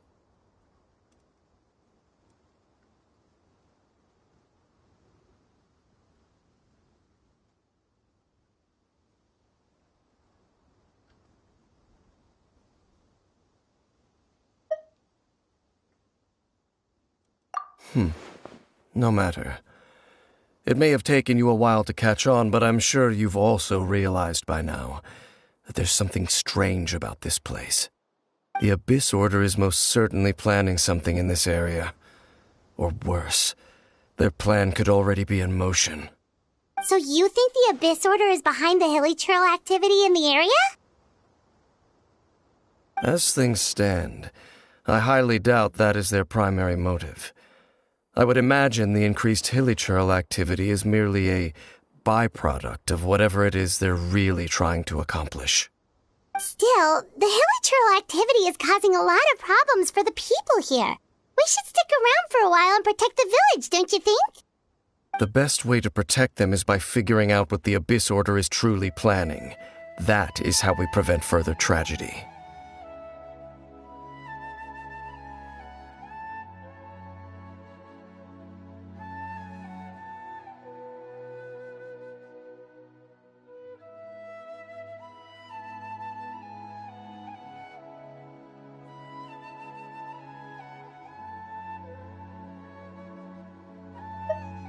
And you shall have them. I never intended to hide anything from you. Don't worry. There should be ample time to talk.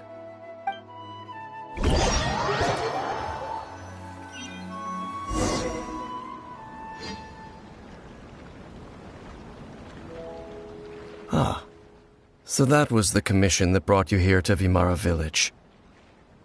Someone who seems to only exist in people's memories. That is indeed quite intriguing. I would agree that it's unlikely you have a simple missing persons case on your hands. However, any possible connection to the Abyss Order is still unclear. It appears all we have by way of clues is increased hilly trail activity, and that is certainly not much to go off of.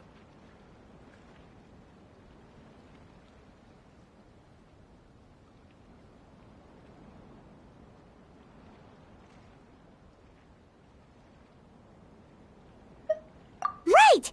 That mysterious voice she heard in her brother's memory. The one who called himself a sinner. Who is he?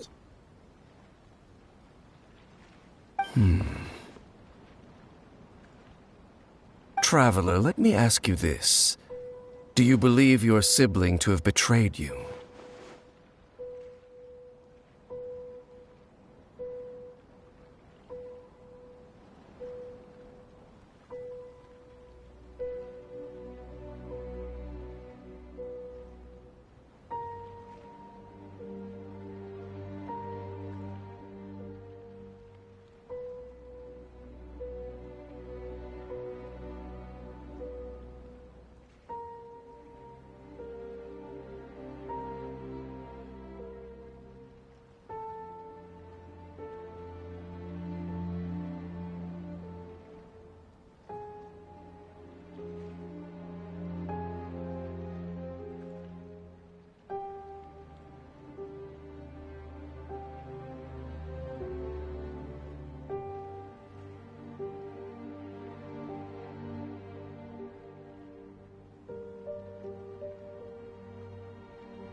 I sense hesitation in your words.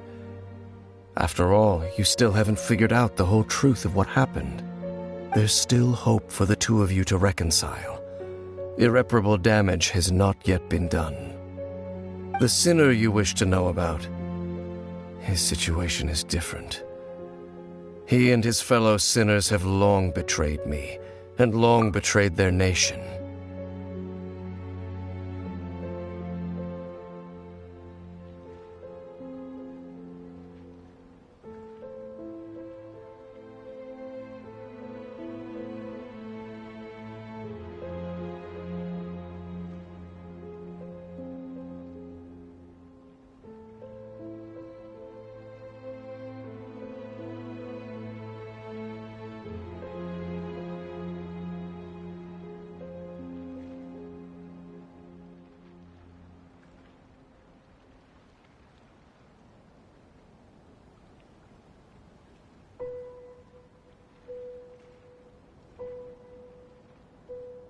His name is Vedrfolnir, the Visionary.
I'm loath to admit it, but he is also my kin, my older brother. Your brother?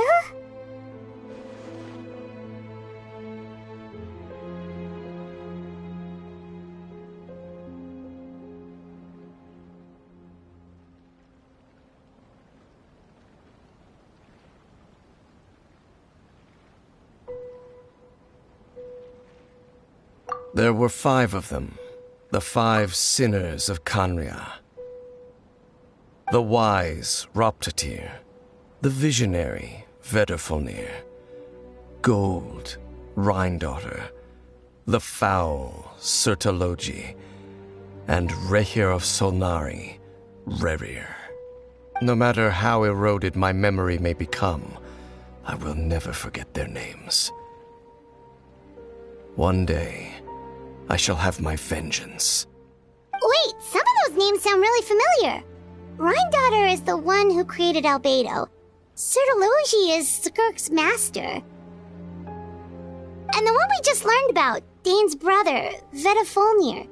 If he was the voice of the sinner, then the one who inspired Clothar to create the Abyss Order was him.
They were once people of great esteem in Canria, those who carried the hopes of the nation. They were the best of their peers, outstanding in their respective fields.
The 6 of us, together. We should have been the ones to prevent the disaster. The ones to stop the Vinster King from continuing to rock the foundation of the world. Yet, deep within, the 5 of them craved something more. They could not resist the call of the Abyss, and divided among themselves a power that could destroy the world. So they became sinners, but also transcendent beings, each in possession of world-shattering power.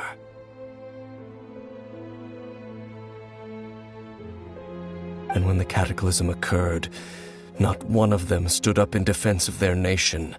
Not one came forward to prevent the tragedy. And for that, they shall never have my forgiveness.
Indeed. If they are not stopped, the day is sure to come when they will also betray the entire world.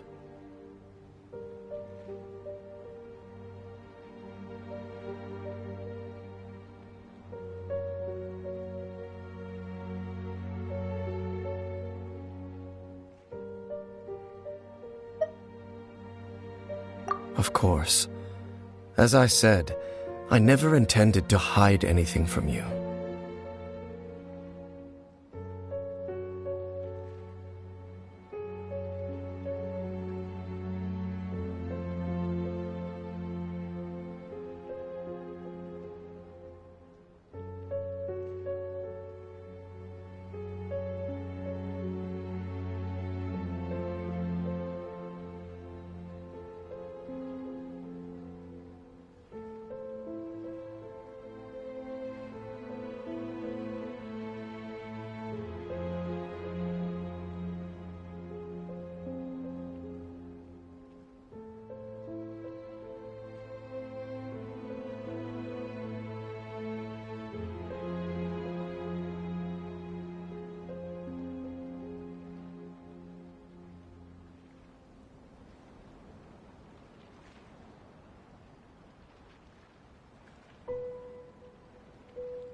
So, Dane, what have you been looking into all this time?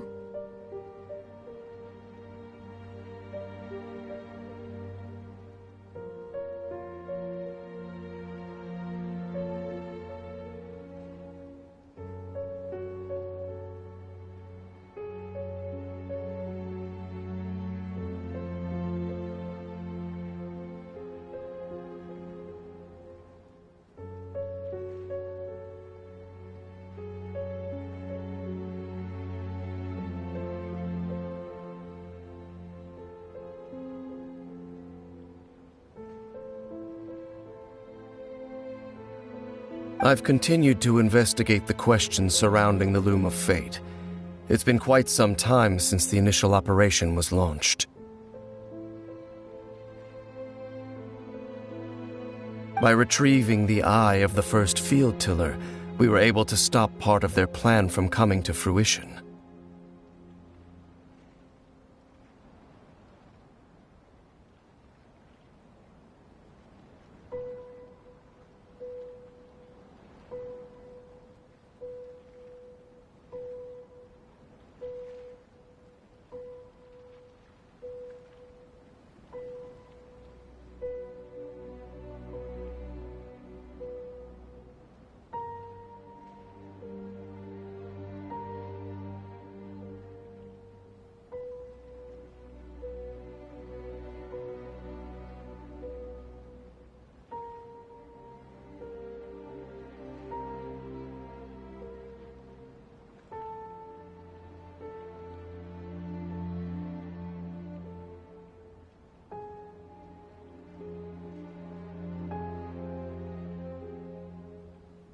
Oh, Paimon remembers!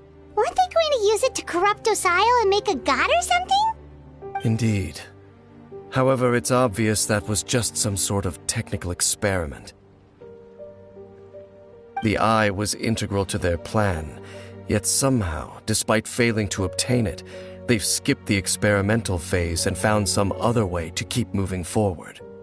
There are many signs pointing to that effect. Then what should we do? It's not too late, is it? Our most pressing concern is to determine the purpose of the Loom of Fate. From there, we'll be able to deduce the Abyss Order's true objective. Based on the intel I've gathered so far, I suspect the Loom of Fate is related to the ley lines in some way. The ley lines? Traveler, you were able to observe your siblings' memories last time, yes? I believe that was due to the fact that the ley lines in that area were unstable. My recent investigation has shown that Abyss Order activity in a particular area is usually followed by a series of issues with the ley lines.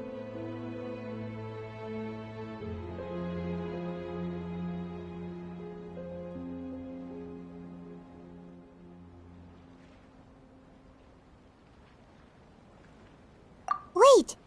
Then our commission here in Vimara Village. The person who seems to exist only in people's memories. Could it be connected?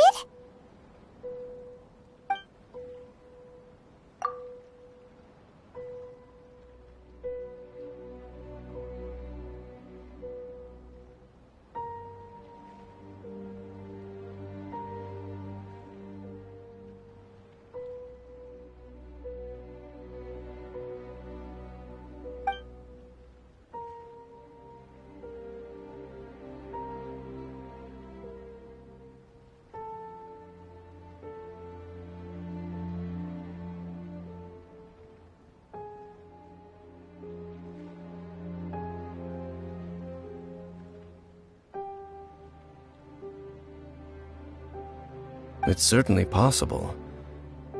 I'll join your investigation tomorrow. This missing persons case could very well turn out to be the key to unraveling these mysteries.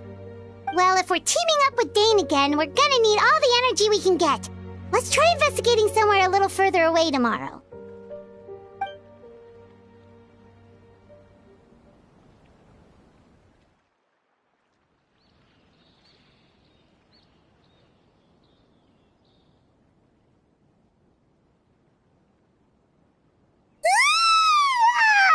So tired. Paimon used way too much brain juice yesterday. It's all Dane's fault saying all that complicated stuff. Well, let's go find Dane. We've got a lot to do today.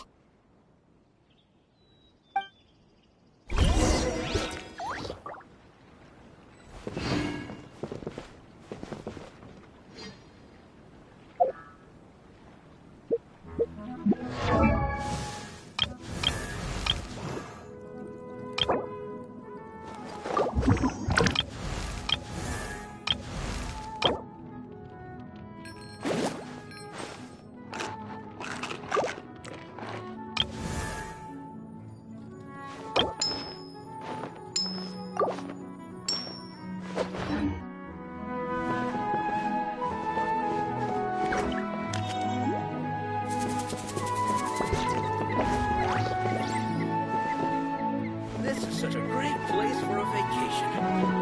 We'll just take a few.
The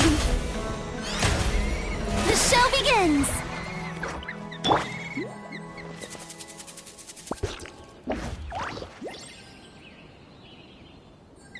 There's a lot of great stuff here. Don't miss out.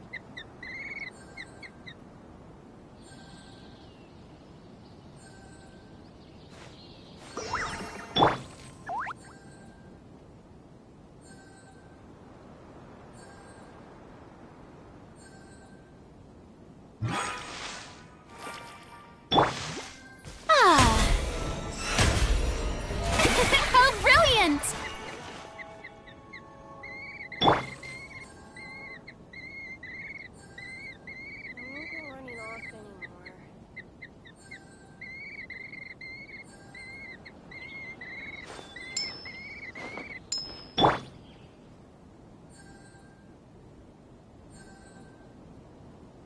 I haven't seen Rana for ages.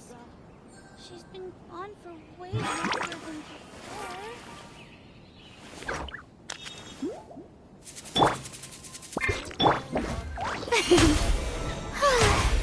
The show begins!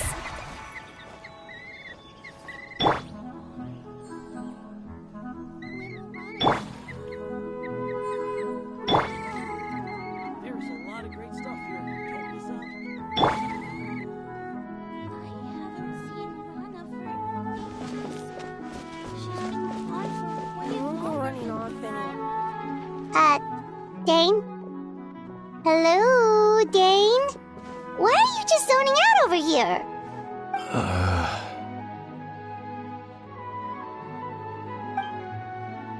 Did something happen?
The missing person from your commission.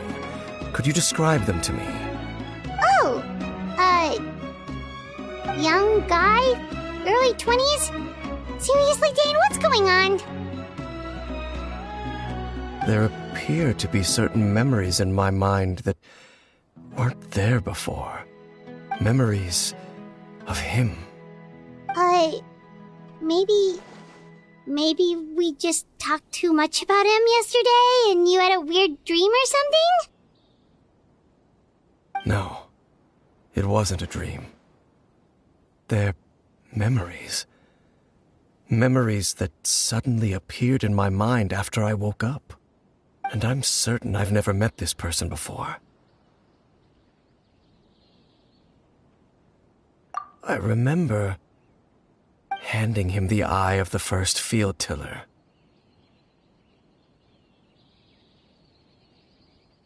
What? Okay, so this missing person definitely has something to do with the Abyss Order then!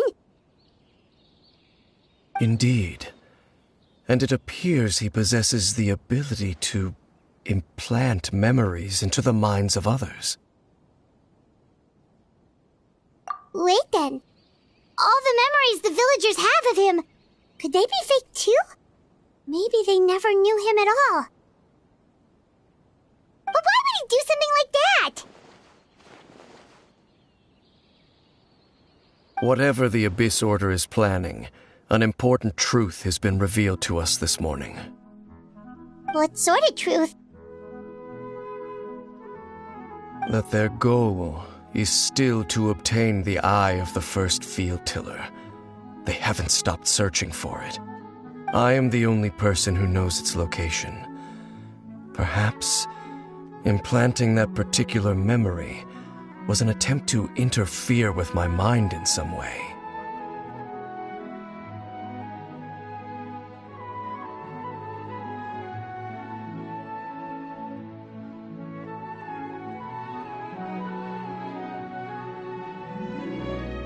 Your concerns are not entirely unfounded. I don't believe the Abyss Order is capable of altering reality like that just yet. However, considering their single-minded pursuit of the Eye, I would say an equal level of caution is in order on our part. Come with me.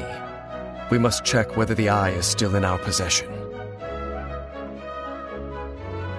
Oh, so you're going to take us to where you hid it?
Of course.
So you hid it way out here? Not an easy place to discover, that's for sure. Well, let's go check to see if it's safe. Traveler, wait.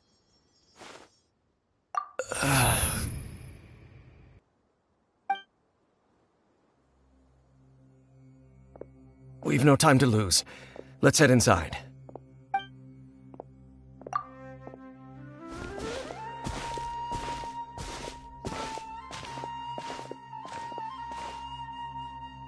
Hey, wait up!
Will be frozen in time. Dodge this!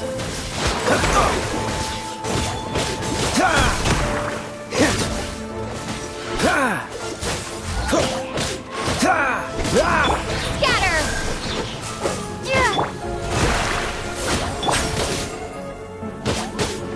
Freeze!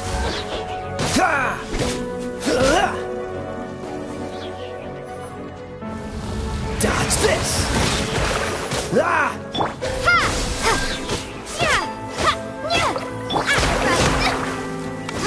Cool it! Oh, so sorry. Dodge. It appears the mechanisms here have changed over time. You can access the upper floor through the side door. Perhaps you should try reactivating the mechanism over there.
Make sure all the runes are pointing in the direction indicated by the light.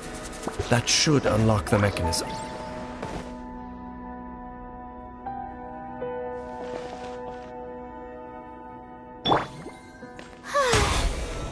Shower me with praise!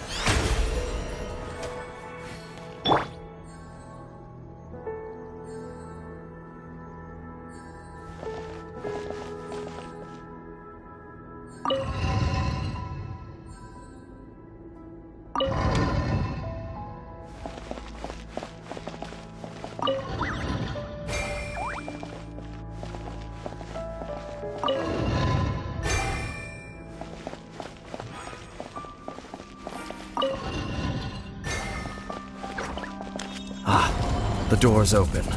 Let's go. Our destination is just up ahead.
Looks like we can't go any further.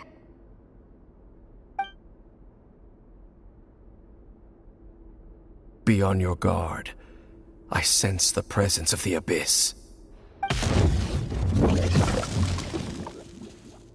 It's the Abyss Order! They're here! Desolation! May I present? Scatter! This moment will be frozen in time. Out of the frying pan, into the fire! Let my name echo in song!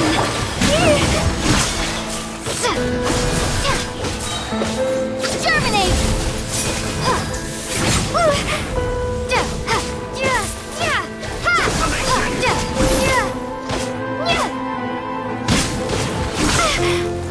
Oh, so sorry. Freeze! Propagate! I see dominion! Toast!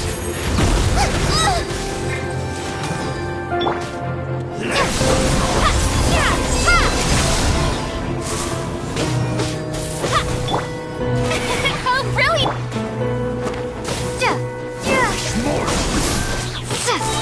Cool it!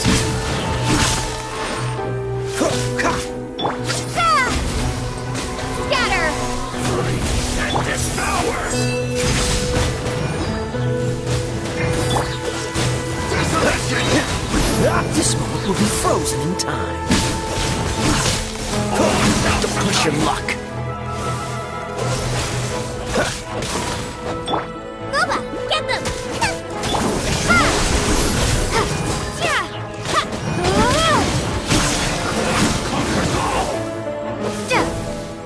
Propagate!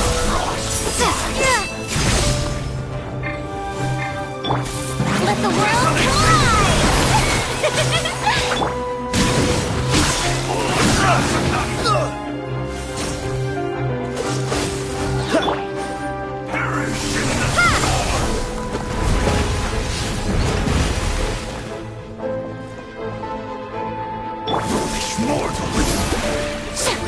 Scatter! Out of the frying pan, into the fire!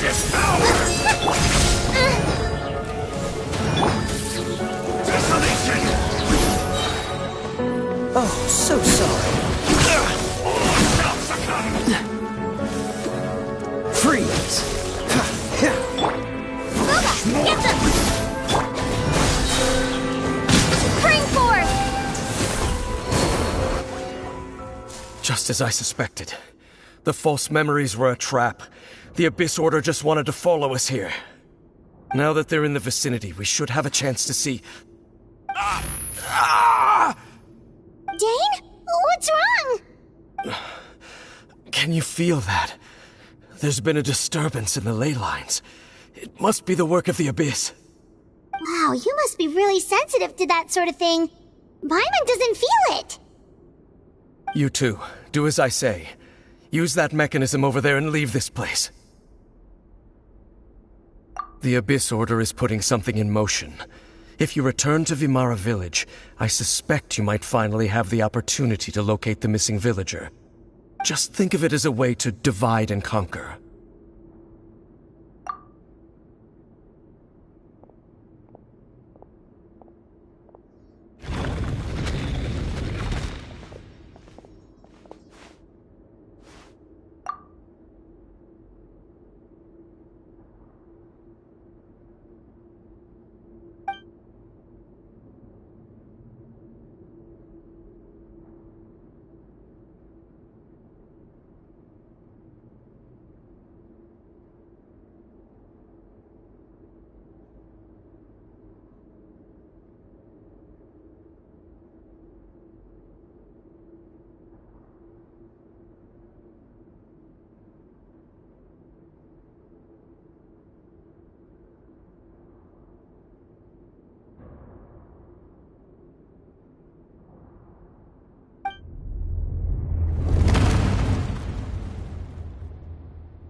I knew going along with your trap would be the only way to meet with you face to face.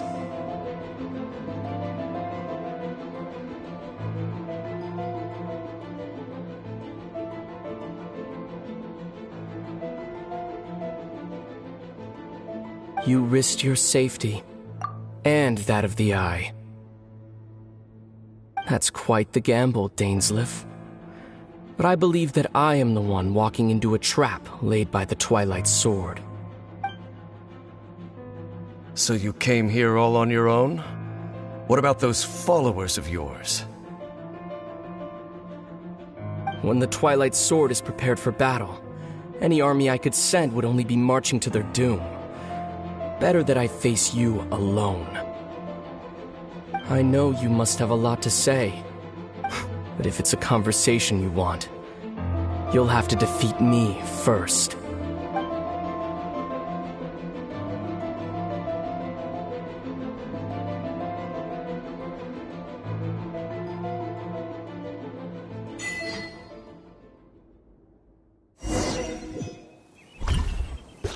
abyss order's on the move. The ley lines are all out of whack. We better hurry back to Vimara Village and see what's going on.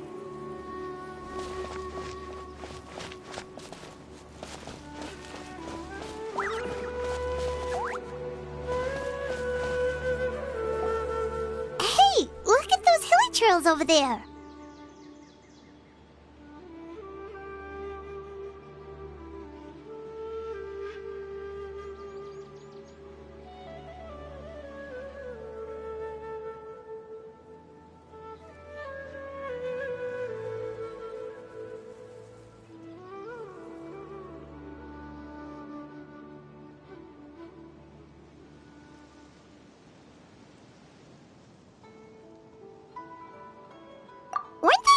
Super agitated just a little while ago? Why are they so calm all of a sudden?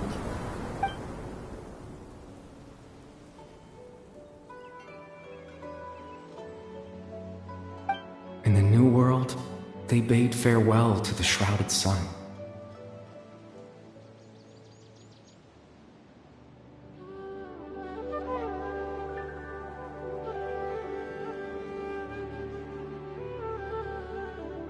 At last, they no longer needed to dwell on their suffering, or try to differentiate between various thoughts of blasphemy. Such was the price they paid, and thus their souls became cleansed and pure. Did you hear that? What was that sound just now? It sounded so gentle. Could that voice be comforting the hilly trails in some way? Oh, this is weird. Let's check if this is happening anywhere else.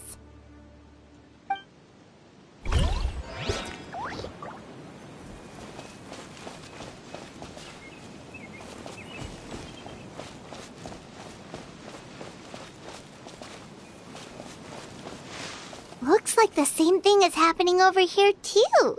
The hilly trails are calm.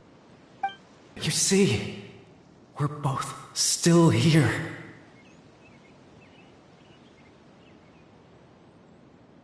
We've reclaimed an endless amount of time to love. Release your tears. You no longer need to hold back your sorrow.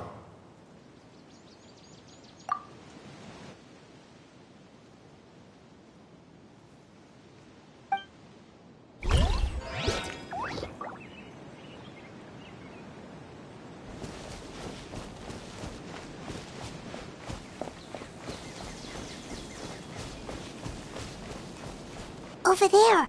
It looks like they're sleeping. In the end, he whispered softly.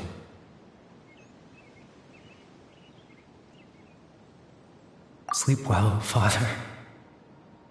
Sleep well, my beloved people. When you awake, that which differentiates us shall be no more. It almost sounds like a poem or some kind of story. Well, now that the hilly trails have calmed down, Vimara Village should be safe at least. Let's put this situation to the side for now. Dane said this might be our chance to find the missing villager, so we should head back to Vimara Village before it's too late.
to be up to something nearby.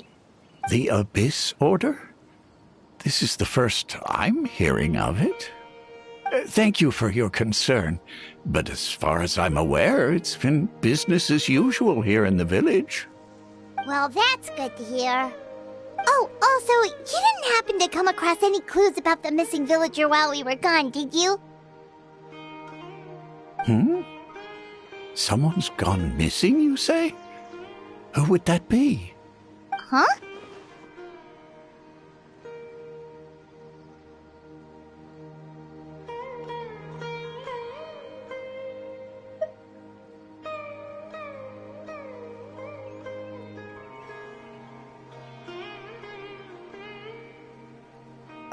You know, the young guy from Vimara Village. The one you've been looking for all this time. You posted a commission with the Sumeru Adventurers Guild. That's kind of the whole reason we're here, actually. Your missing persons commission. Ah, I do apologize, you two. I hope I'm not worrying you too much. I'm sure it's just my age making me forgetful again. At least right now, I can't seem to recall whatever it is you're referring to. Perhaps you should try asking someone else. But how is that? All right. Thanks for your help, Grandpa Amadia.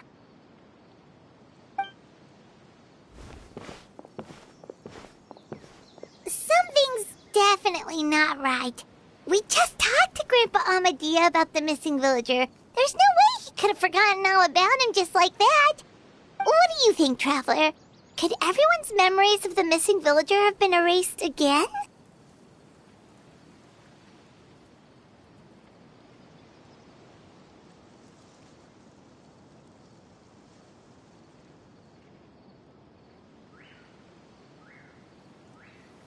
You're right.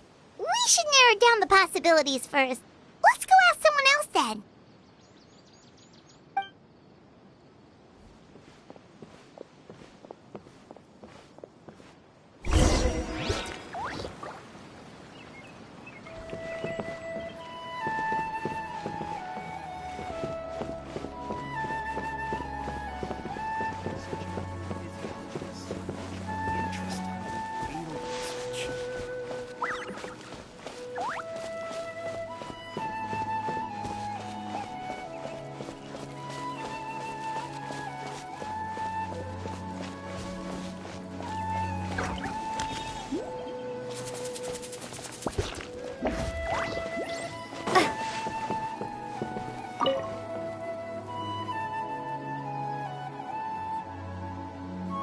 Someone's gone missing?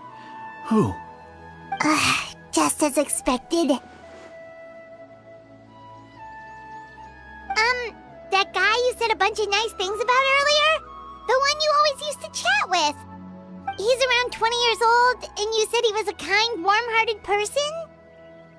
Oh, I know who you're talking about. Really? You remember? There aren't many young people who've earned that kind of praise from me. If you're certain that's what I said, then there's only one person who fits the bill. No doubt about it. But why'd you say he's gone missing?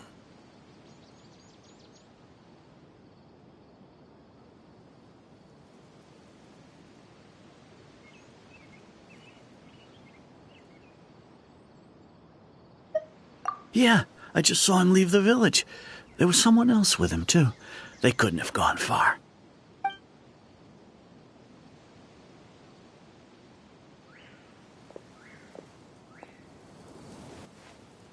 Strange. Bayram seems to remember him. And apparently he just saw him? Do you think maybe it's not that there's something wrong with people's memories, but that we've somehow returned to a time before he went missing?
Just like what happened with Greater Lord Rukkhadevata, no one remembers him. Because there's been a change in people's memories.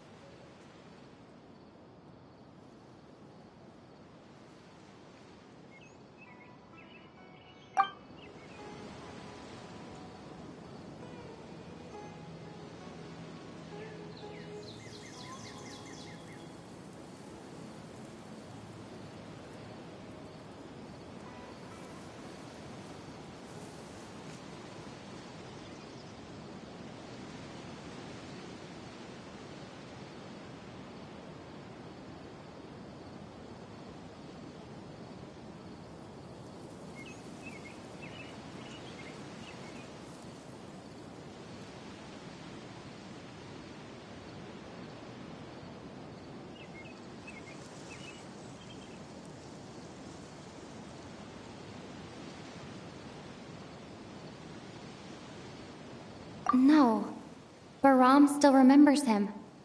He just forgot about the fact that this person went missing.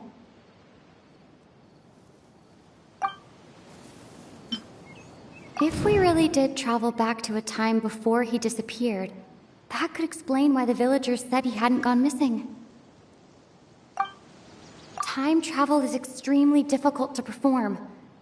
The current situation probably has something to do with the disturbances in the ley lines.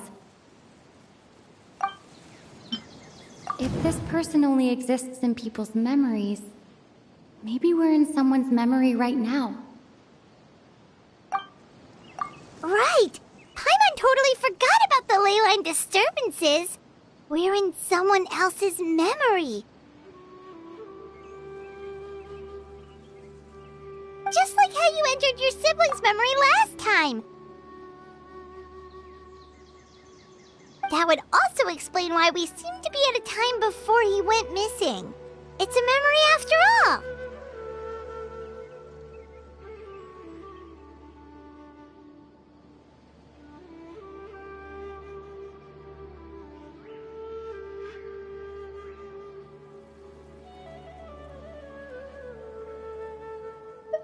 Right.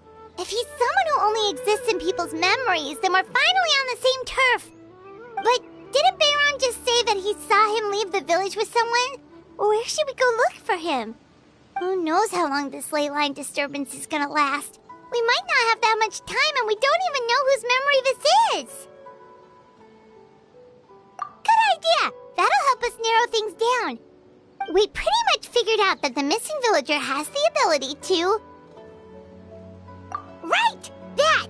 Could we try to figure out more about him using what we know of his ability? Like, does it maybe leave a trace that would somehow give him away?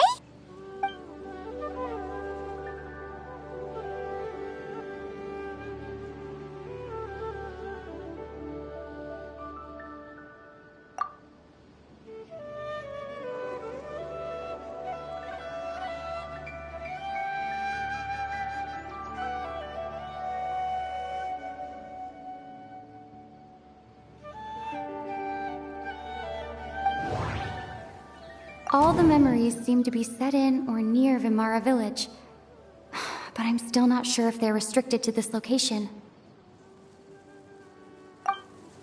If time was allowed to pass within the false memories, there's a higher chance they might conflict with someone's original recollection. That would make it much harder to avoid suspicion.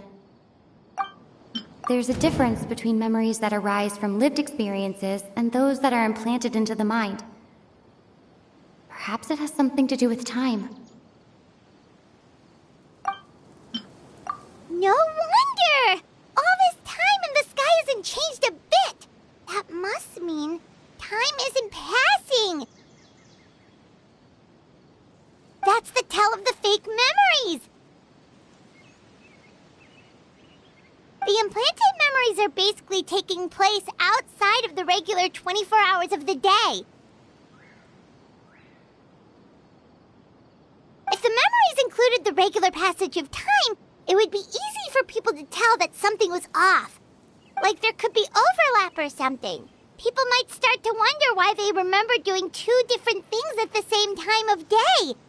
That's why he makes sure the memories take place at a specific moment in time rather than over a period of time.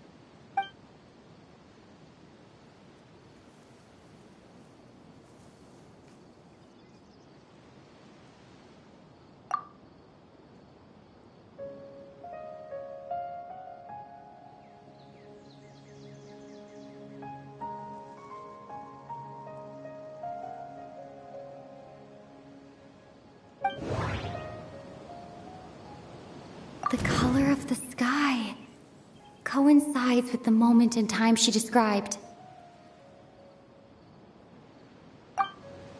Dainsleif had memories implanted into his mind. Could it be that it's happened more than once? We thought Chief Amadea forgot about the missing villager, but it turns out we're at a moment in time before the village issued the commission.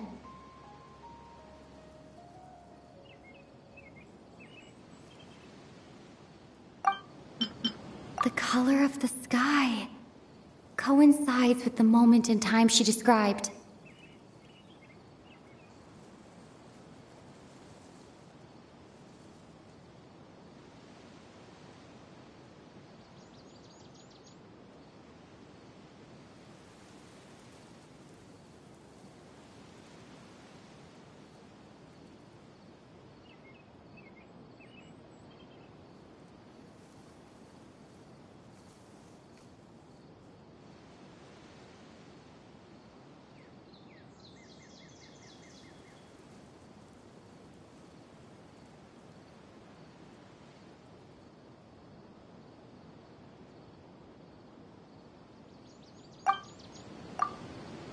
Oh, right! That's exactly what Atosa described!